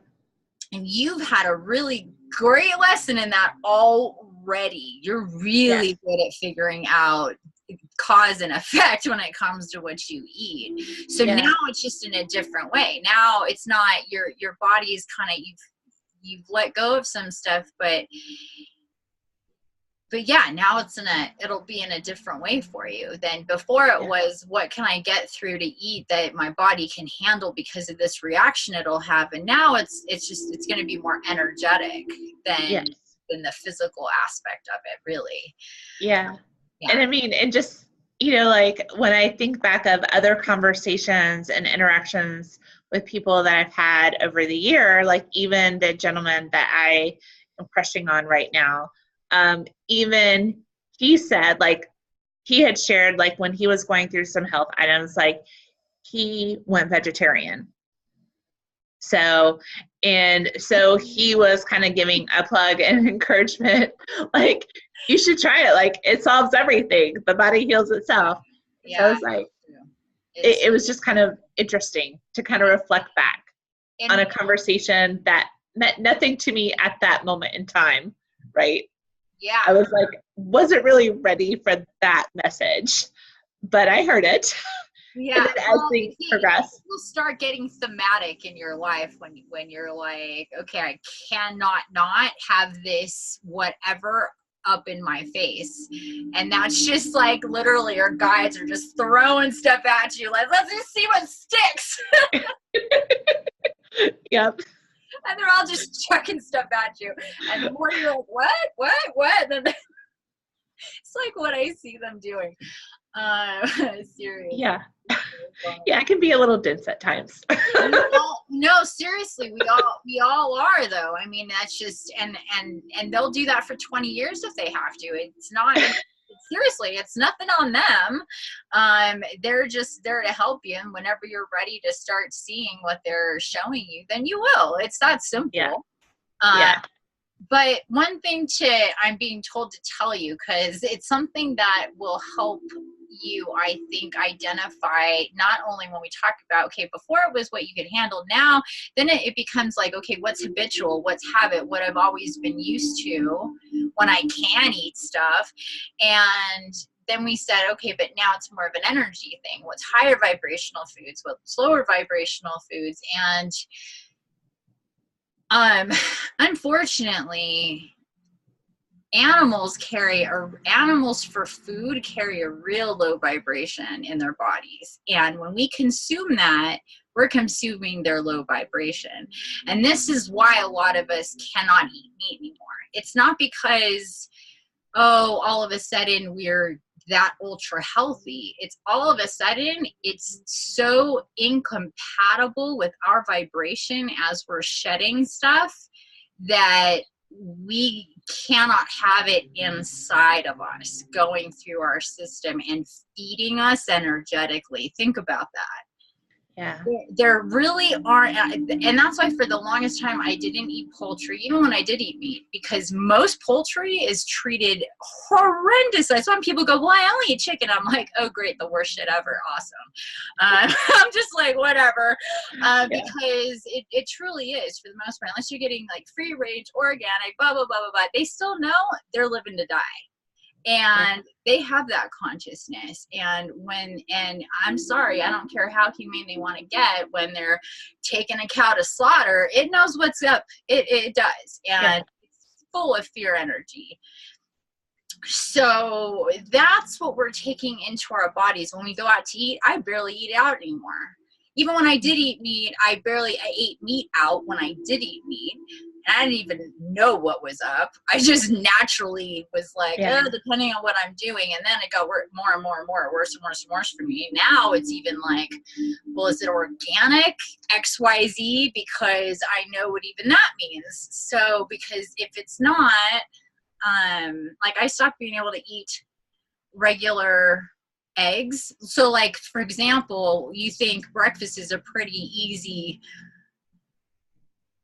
genre of meal to be able to go out and eat, but if you're going to get into like, well, what's in all this stuff, and then even your eggs, well, I doubt they're organic free range eggs that they're putting in your whatever. They're actually hard to find sometimes. Yeah, no, it's not easy, and they cost a lot. And but for a while now, I'm like, I bought the most, what you would say, beautiful croissant breakfast with all this stuff and the eggs, and I took this was a while back, and I took a bite into that, and it just tasted like dirt. It just tasted the energy of the eggs. That's when I was like, well, I can't eat regular eggs anymore. So that just kind of cuts out pretty much anywhere I would go to eat. And that was like frustrating. I was like, awesome. But it is what it is, it just is what it is. I eat eggs at home, period. That's just how it goes. Or I go to a restaurant that is one of those kinds of restaurants, and they do exist. Yeah. And they're starting to exist more and more and more.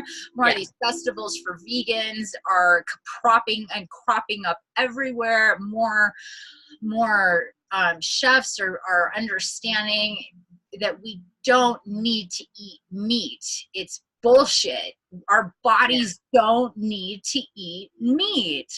If we did, we would eat it raw and bloody. That's not the way we're meant to. Seriously. Yeah.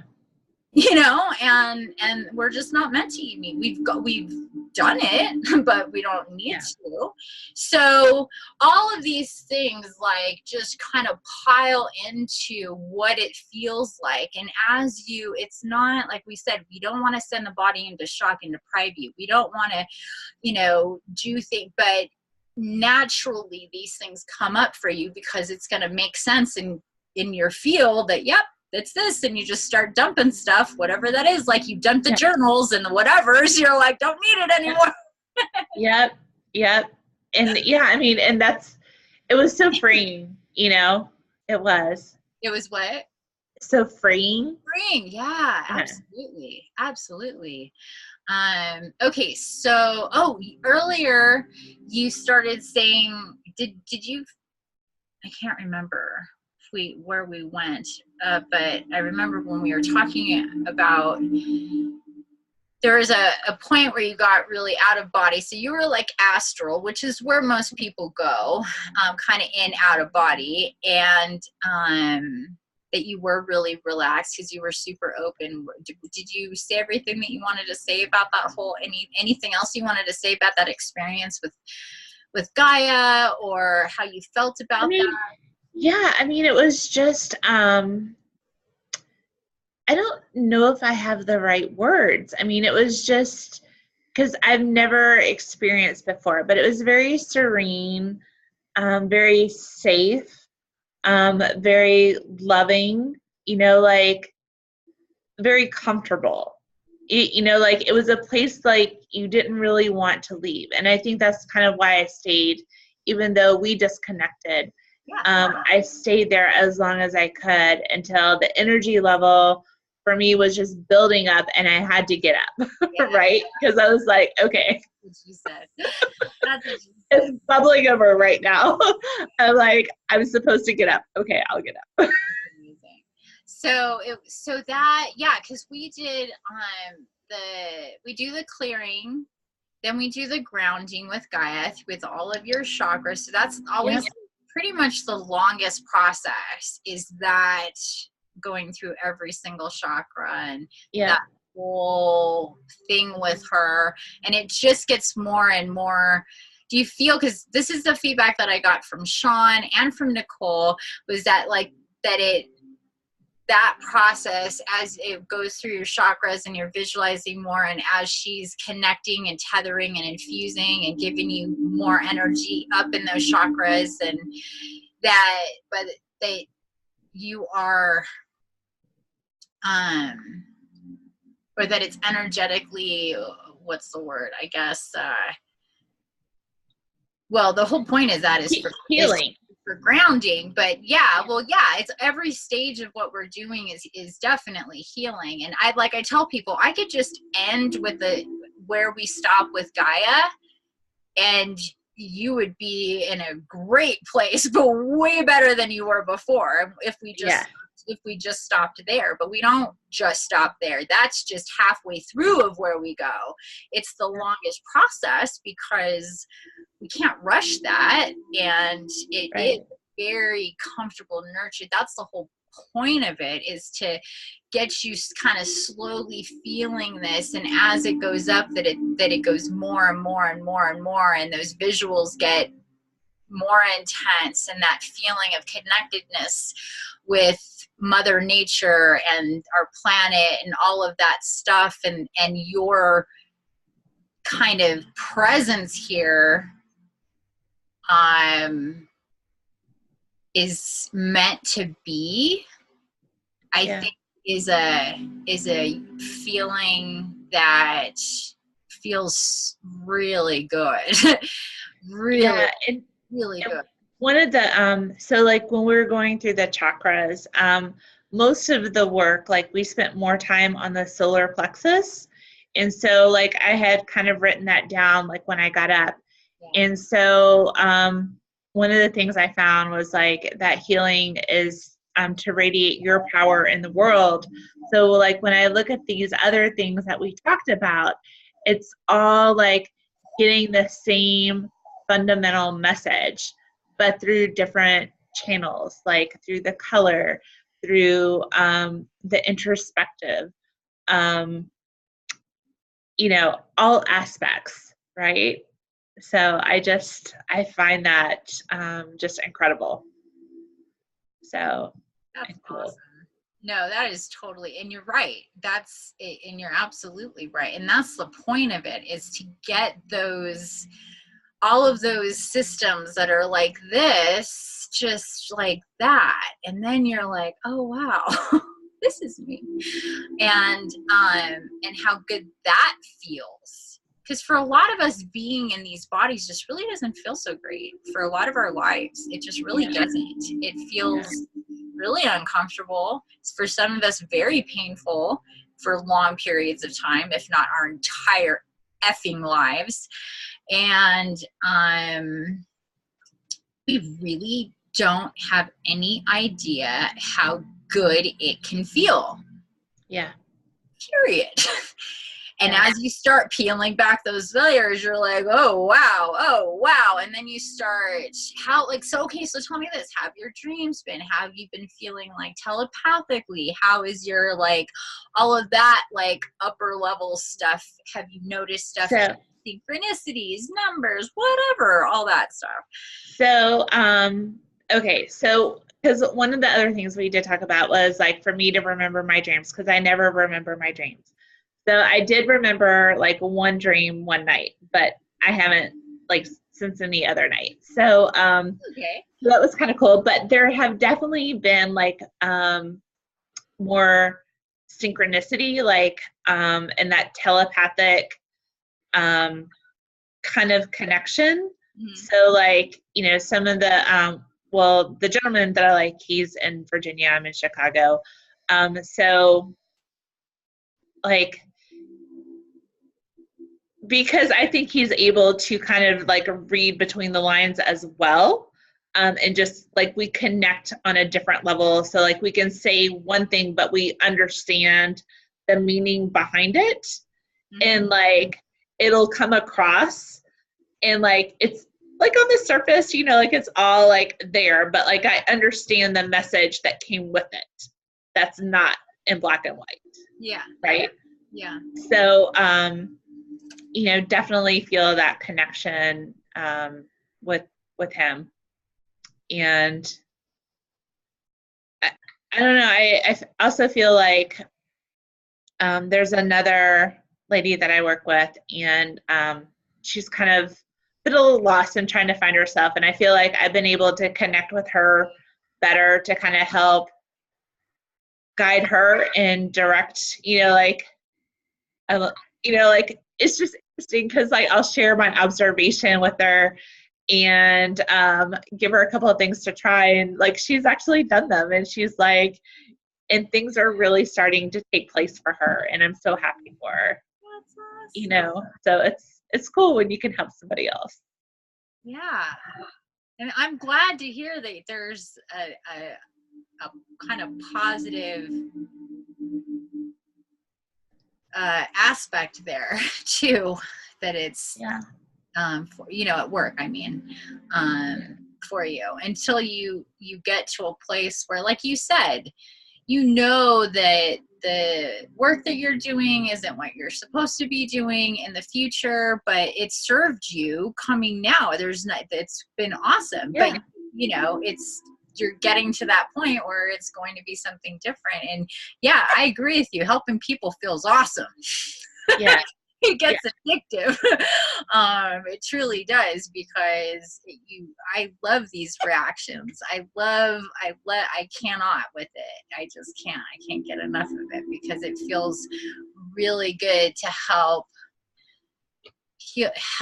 other people feel into their energy and feel into their power and help themselves and be empowered and get more into alignment with their spirit tribe and themselves, and to get on their way to live a completely different life. Yep. It's just, like, seriously, one of the most awesome things. And I never would have thought before that would be my reality, even though I've always been somebody who's been super nurturing and taking care of people and wanting to give advice and being there as much as I could. My own reality was pretty jacked up, and there was only so much I could do in that way, because I was doing stuff I didn't even know I was doing. Yeah. So now I can do it real intentionally and give myself so much more, that's on such a better level. And I see that for you too. Like, you're just plugging in to the remembrances of this and that, and discovering the new and being totally Exactly. for that just to come in any which way that it will. And I can totally see that for you, and the excitement in it too. It's exciting to kind of gear up for whatever, but know that it's going to be positive, because how could it not be in the frame of mind you're in now? It's a completely different frame of mind, isn't it? It is, because like in previous, like I know, like when I'm transitioning into like another phase, so being able to identify that transition period is not new to me, but this time it's not met with anxiety and fear. Like, I am looking forward to it, because I'm like, this is my time. And I think I have, I'm always trying to learn the lesson, right? And I'm always trying to take the higher road, right? And even if the work's never fun, but it's always worth it. So, and there's always, and it's so multi-dimensional, and like, it's fascinating how all of that works together, right? And sometimes it's just me that chooses to learn the lesson in that situation, but it's really cool when other people grow in their own way out of it as well. Yeah. So. Yeah, absolutely. And I think, okay, so I don't want to lose what I was just here, because I don't want to interrupt you, but there was something that was coming to me there, and it was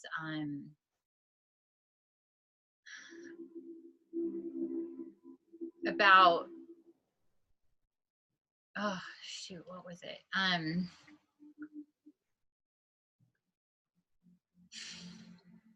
Sorry. The transition? Pulled the what? The transition into something new? Yeah. Well, that you're, not fearing it now and stuff. And what came to me right when you were talking about that was that now, now that it's, thank you. I'm like, what just happened? There's so many things there, but that you could usually feel a transition, but normally you're fearing what may be coming up. But now it feels different for you, because is that a byproduct, you think, of shedding these energies that we worked on? Yeah. So it's just not there for you anymore, kind of feeding into that fear. Like, how do you recognize that? Yeah, I mean, just because, well, and I mean, it's stuff that I don't like understand from a logical side, but the feeling is there. So I'm like, okay, and I haven't had this before, right? So all of the energy work is really like a new introduction for me this year. Mm-hmm. And understanding it and having worked with it from different angles, I'm like, oh, this was the missing piece. I see.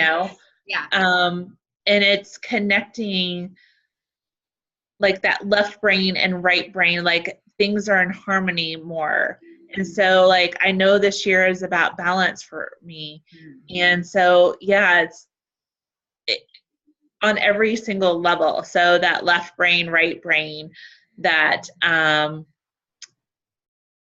can still be strong, but I can still feel deeply, like, because I would just not allow myself to feel. Like I would just walls up, power through whatever had to be done. And so letting that down, letting myself be vulnerable, but still balancing that out, with the logic, like not letting myself stay there forever, like allowing myself to feel the sadness, allowing myself to be angry. I just can't live in those spaces.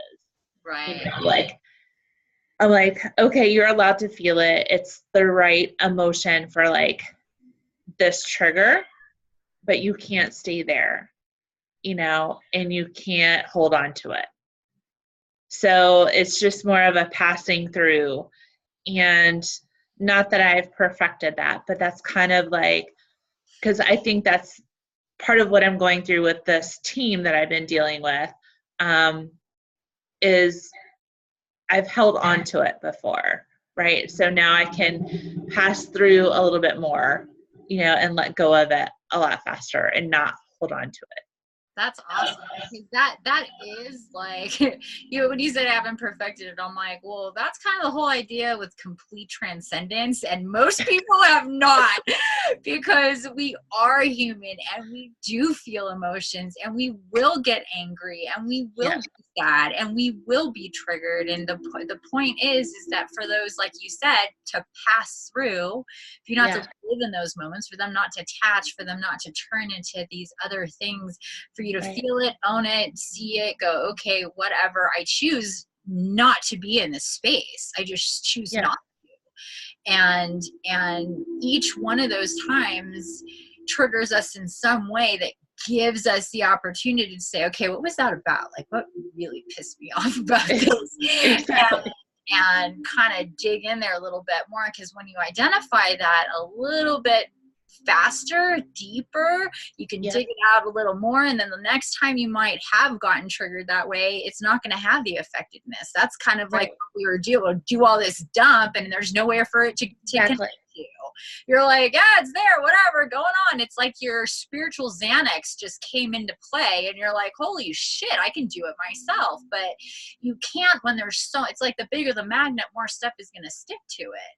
So clear out your field and you can just kind of go through there and stuff can like bounce off more than, and then if it's you're like, okay, what's this over here? What's happening here? And you can even get more in tune with what we call psychic attack. And that's when, like I think we talked about cords and stuff when you're energetically connected to people and all of a sudden you're feeling things and seeing things and having emotions and you can't let go, or there's all sorts of different stuff going on. But psychic attack can come into play where even somebody thinking about you or a situation with you in a negative way, like let's say this woman is sitting there stewing at home, she can start tapping into you and you could be doing whatever and all of a sudden start getting enveloped in your head with this whole situation. You weren't even thinking about it before. Those are cords. That's energy that sticks. And sometimes you can get in that space and let that run for like hours. Just if you have a free Sunday, you can just go on because you're pissed and it's pushing all your buttons and she's attached to, you know what I'm saying? But when you go, wait a minute, what is, and you start to kind of do anything like that, you're like, no, I don't want to be in this headspace. And you can just literally like see it and make it go the F away. Just close it, just go, hello, goodbye, shut the door, and sit there for a minute and get in your space and go, wow, I just did that. I just controlled my own energy and what was attached to it. That's amazing. And the more it happens, the quicker it happens, it's gonna just get exponentially stronger and stronger and stronger for you to identify it and take control of it. Yep. So, and what I was going to share with you, so like, and I didn't realize it at that moment. So like our big argument happened like that Thursday evening. And then, so I came home, I took a shower, right away and I changed clothes. So, and I was feeling a lot better. Shower as soon as you can. Yes. And so, but then when I kind of like had really restless sleep, And I was thinking about the work situation. So like I didn't have a good night's sleep. And then first thing Friday morning, that's when my boss pulls up with me to tell me she's afraid to come into the office. So, and then that's when, you know, like I was upset and I had called you and we had talked about, you know, Archangel Michael and just using his sword to kind of cut that cord. And so, you know, that was yet another tool, right? So because she had attached herself to me. Like I had washed it off. Probably why you were up all night, because she was attached to you, keeping you awake all night. Yes. You know, like, and your own psychic ability going, yeah, this is just bad. You just knew, you're just like, this is just bad. You're feeling her energy. You knew this was just, I mean, it started off anyway. I mean, you had your own emotions about it too, but she was definitely connected to you. And then it just got worse and worse. And because you just went through this healing, you're feeling all this stuff so much more now. You're tapped into it more too. Yeah. Yeah. So how was that like with Michael? Did you I don't know, did you visualize that? Did you kind of take? Yeah, no, I absolutely did. But what's interesting now is, you know, like I've had to work this weekend. So we were all in the office yesterday. And so I literally had nothing to say to any of them. Like, and I'm usually pretty social, like, and can let go. But I was like, not wanting to talk to them from a spiteful way or like whatever. I was like, I don't, you know, like I don't need it. I don't desire any conversation. Right. Which is a very different space for me. So, and it wasn't from a place of anger or hurt or disappointment. It was just like, I don't need it. Would you say that, would you say that is a place of consumption? What do you mean by consumption? What you're choosing to consume in your... Yes, exactly. Exactly. Like, you're like, I'm just not consuming that. Sorry. Yeah. On a emotional, energetic, because our diet and what we consume is way more than what we eat. Yeah. And that's the kind of feeling you'll have about engaging with people or situations. You're just like, I just don't want any of that. And it's not a bad, angry feeling, or you're not sending anything nasty at them. You're just like, feeling that vibe is just, I'm not going to be, I'd rather be by myself in my own vibe right here. This is good than being more uncomfortable in a vibe where it's just not feeling it for me. Simple. Yes. And so for me, that was markedly different because in prior situations, I would not talk to somebody because I was angry or was wanting distance from them. But there was literally no feeling, right? Like so I wasn't from a place of anger or, you know, stay the hell away from me type of place. It was just really, no. You were just neutral. Exactly. And then when it comes, what I find is like that challenging thing of controlling your emotions, or, you know, that whole thing that we were talking about is also the step of sending love to them. Yeah. Becoming attached to it too. And that also diffuses any kind of, because sometimes we feel obligated, like, oh, should I engage? Should I partake? Should I, you know, and then we feel guilty because maybe we're not. And then there's this whole kind of thing to it. And I kind of find with myself that, I mean, even if it's as simple as I'm upset with that person and that person's, let's say, you know, crossed me in some way, whatever. Yeah. As soon as I could turn those emotions around and just send love to that person, I feel so much better. Like, you know, like. Yeah.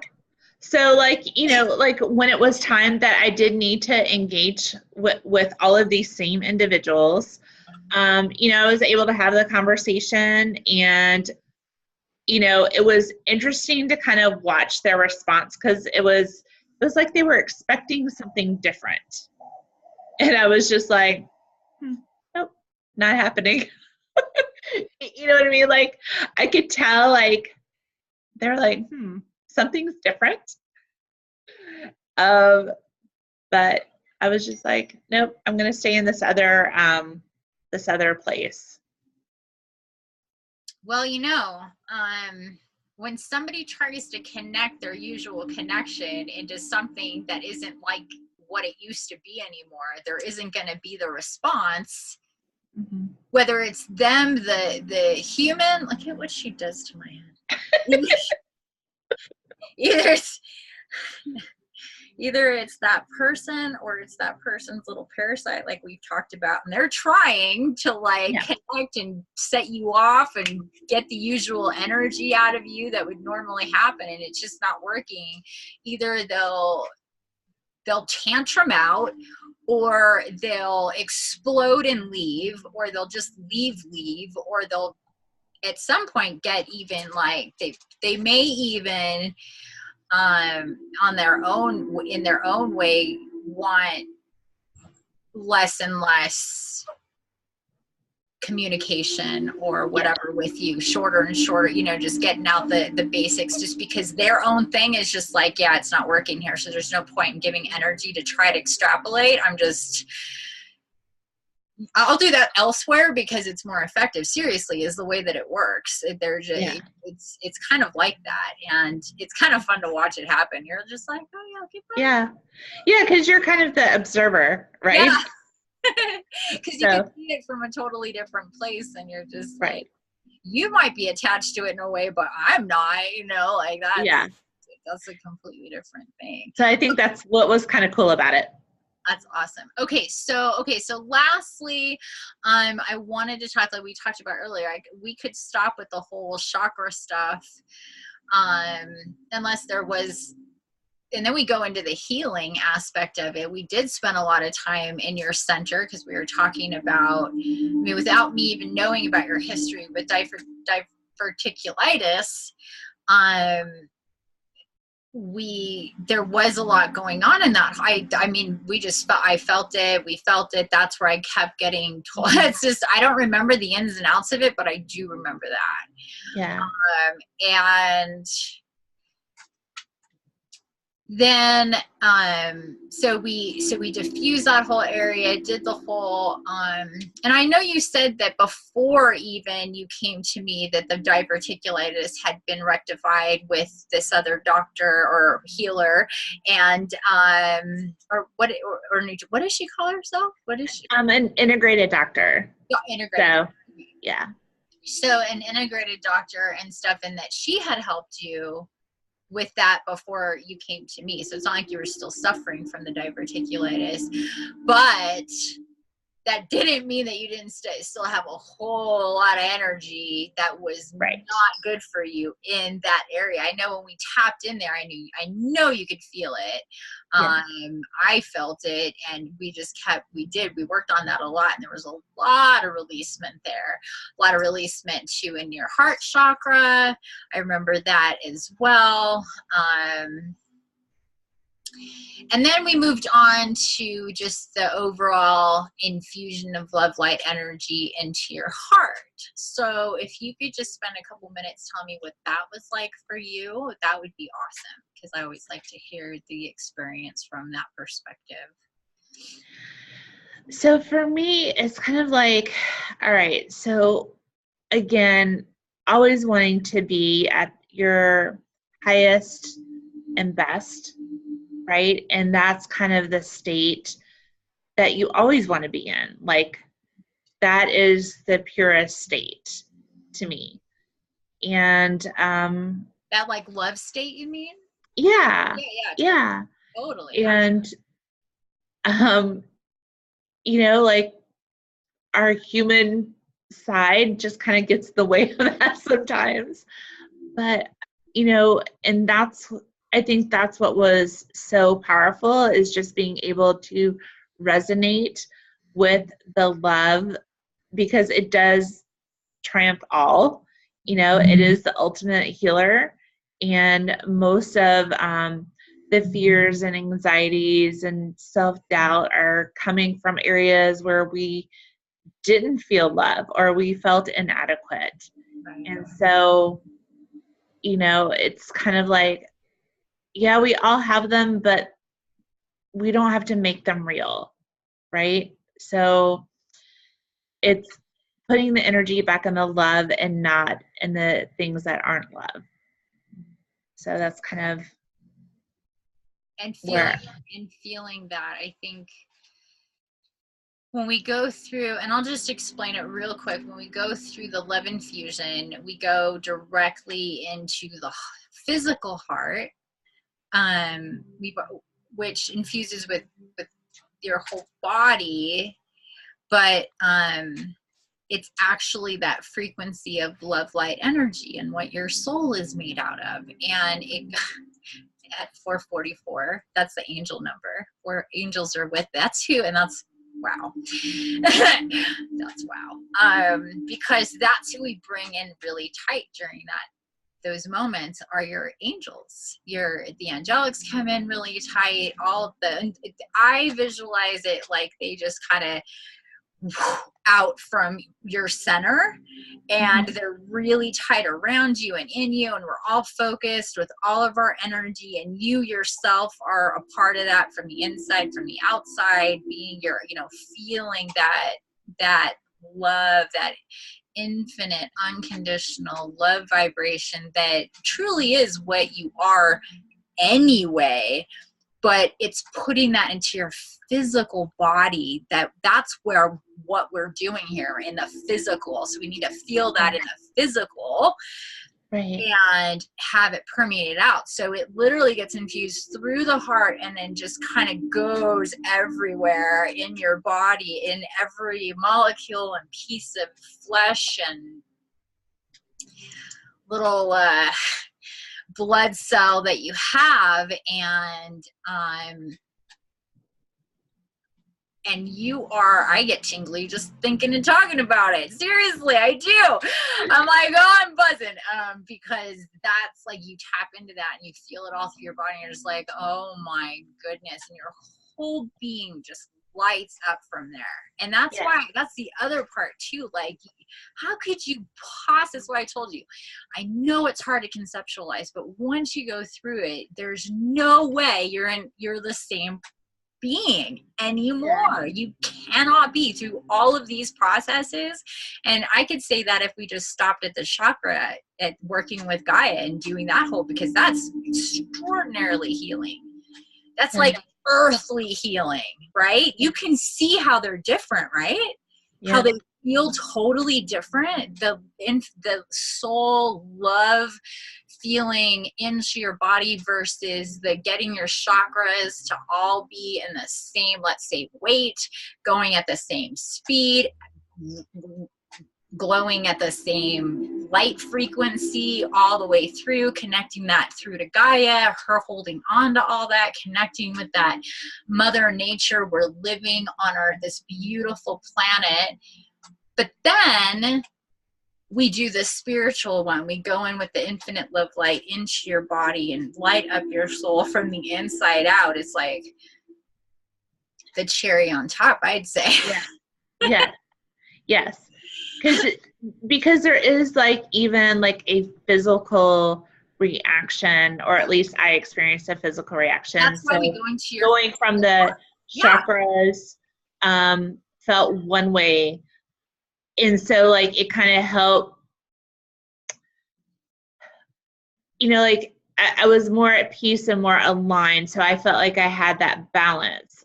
But then like with that love infusion, that's kind of like where you kind of almost levitate out of that, right? Like, because the physical part is so heavy, but the love is so light, right? And so you feel like the separation of the physical and the spiritual.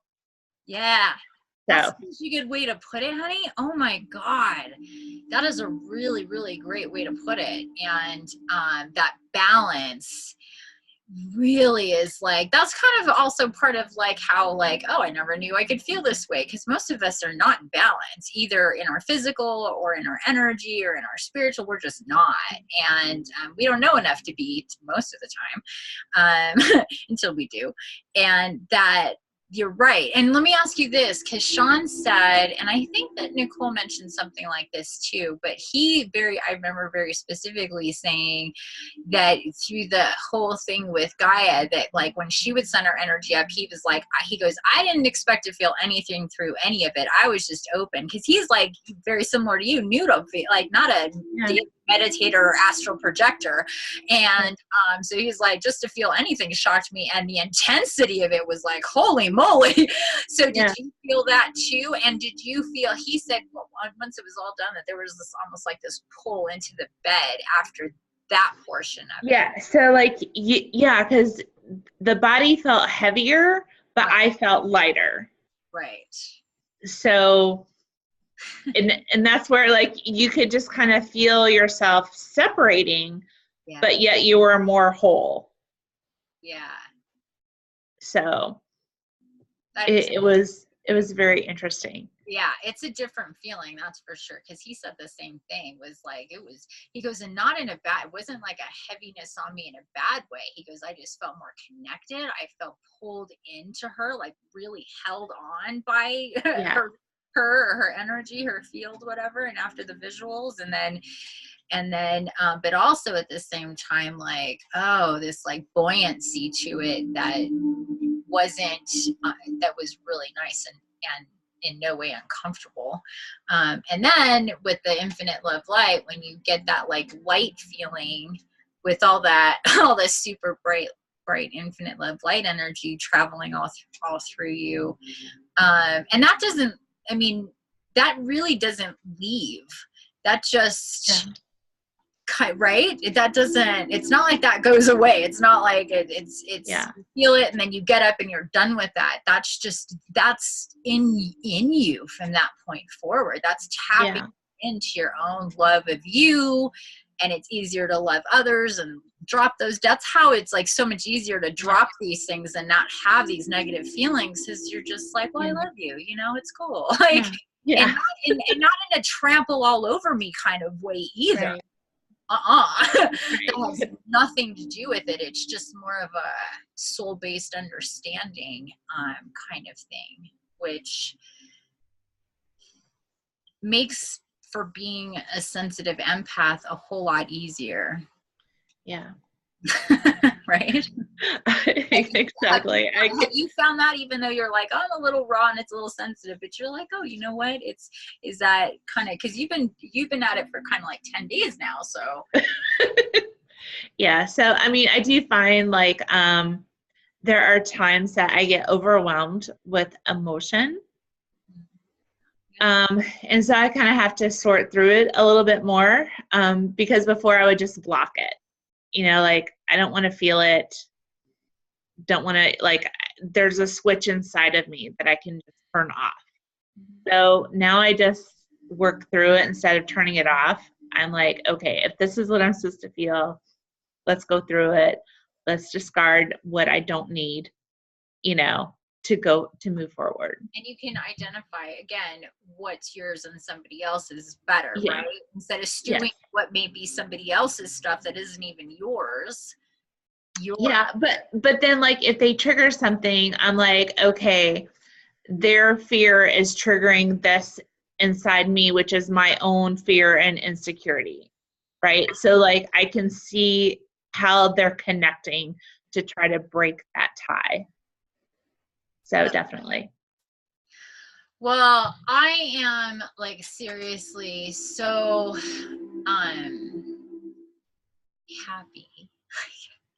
I think happy is the best word. It's so simple, but it works. I am so happy to talk to you today and spend time with you and talk about all this and see the slightness in you and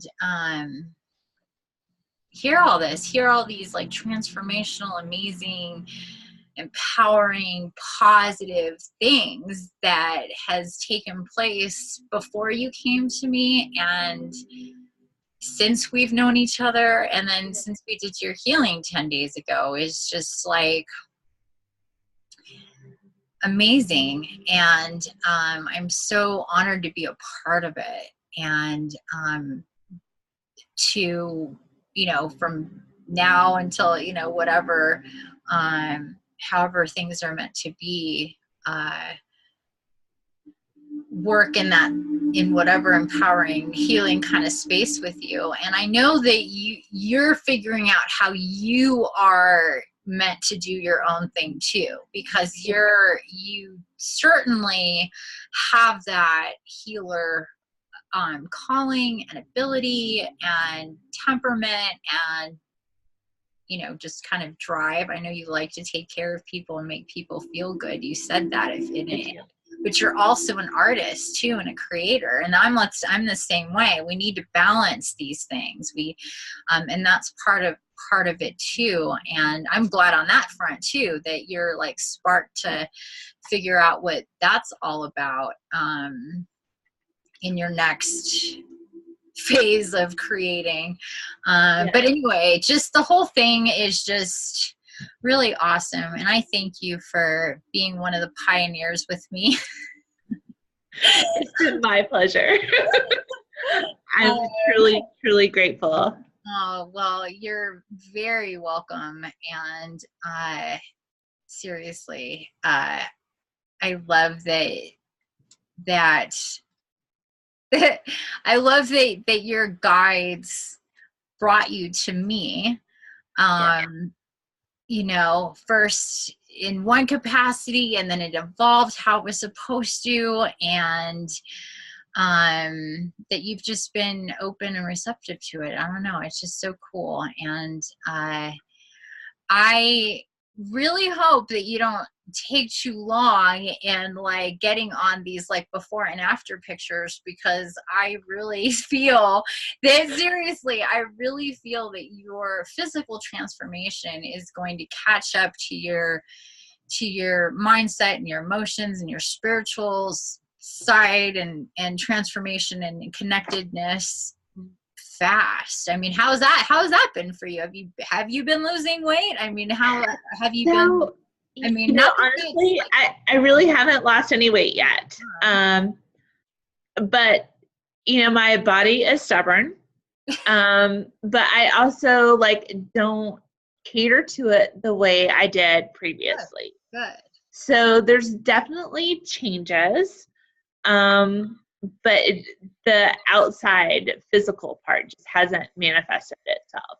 Yeah. And some of it is like, you know, like when I have to work crazy hours, I do, like, they just bring in food and I'm kind of stuck with that. But I go right back to like what I'm supposed to be eating, right? So like I'm giving myself permission and not to be overly critical with myself. And that's something that's always been a struggle.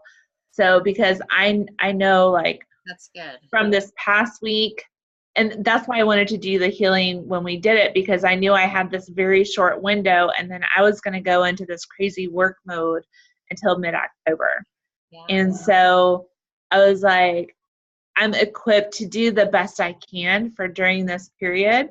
Yeah. But other things are also starting to fall in place. Like my girlfriend, who, like, I had been interested in bike riding, and I had looked at bikes for a couple of years now, but I was like, I don't want to spend all this money because I'm really good about spending money, but if I don't like it, I'm not going to do it. And so I didn't want to find another excuse to spend money for something I didn't truly love. I wanted to try to find a way that I could test it out, see if I liked it, and then spend the money if it's something that I was going to stick with. Yeah. So she bought a bike. She already had a bike, but somebody in her building was selling this bike for really cheap, and she bought it. And so, like, I had invited a couple of friends over for dinner. I had cooked, and she's like, oh my gosh, you could totally have this bike. She's like, so like, I'll get the bike from her like in a couple of weeks. And so, you know, like I'll have it fitted. And so like I'll be able to bike. There's lots of trails like right around here. Awesome. And it's kind of like prairie. So like I don't want to go walk. So I would feel more comfortable exploring the prairie on a bike. There you go. And then so I have another friend who's coming over to kind of help me set up my gym in my garage. Oh, that's awesome. So like it was supposed to happen this week, but her son got sick. So I just told her, I was like, it's all right. I'm like, you need to take care of your son. When he gets better, we'll just find another time. It'll happen when it happens.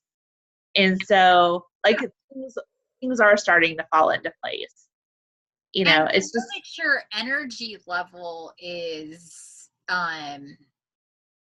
better, right? Like your overall, like you're not so fatigued, you're not like any of that stuff, right? Exactly. Yeah. And so that's really going to just be this energetic thing. Yeah. And you're going to be bike riding and have the, you know, when you get these charges, I mean, I know as I did my thing, I'm like, I literally cannot, like, I need to move my body. It just requires it. So whether that's yoga or, and there's, you could do yoga at home. Gaia is a great channel for just streaming really easy yoga. I don't know if you've ever done yoga. If you're interested in getting into it, I could give you information on those. There's some twist and flow yoga,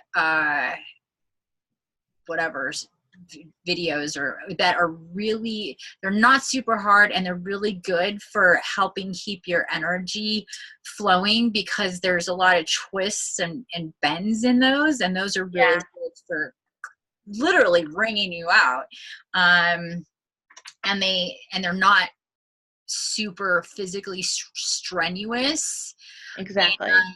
Unless you level in your own way to make it more that way. You know what I mean? It's like that kind of practice. It's not like some yoga stuff is like really hardcore and hard. It'll be like, oh, this is beginner. And you're like, seriously?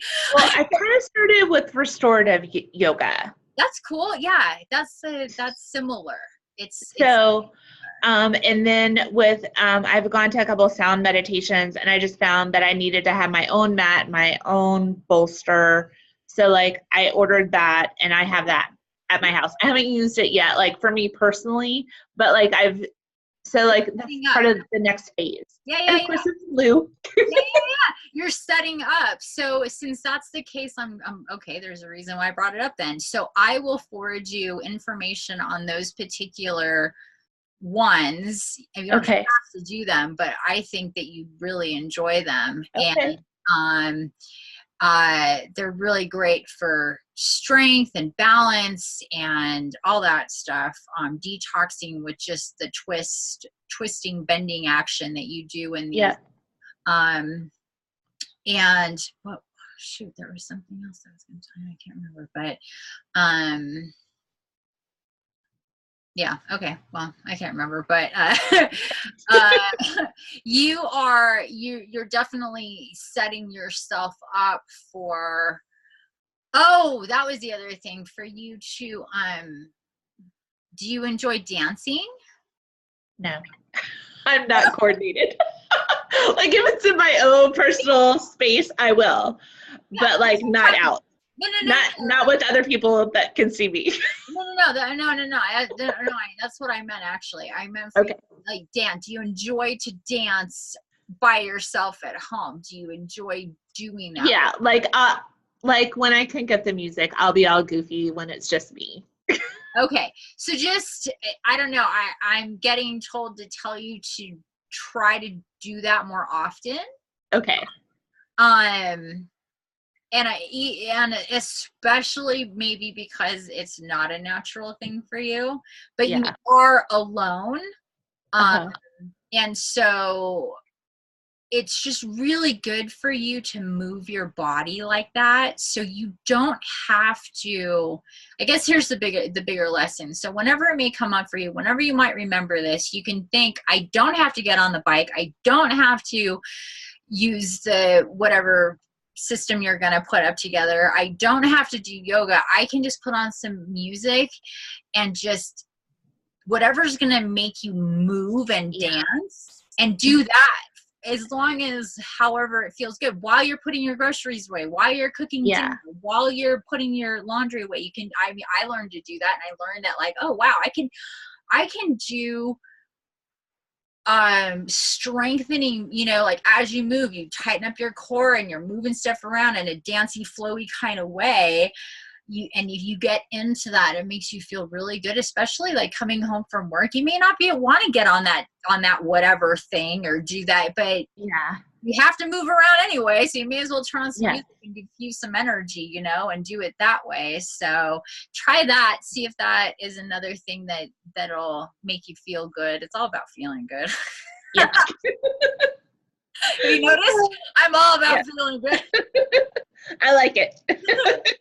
All right, honey. Well, it was amazing talking with you today. Please let me know if anything, you know, comes up or if I can help you, and, you know, spread the word.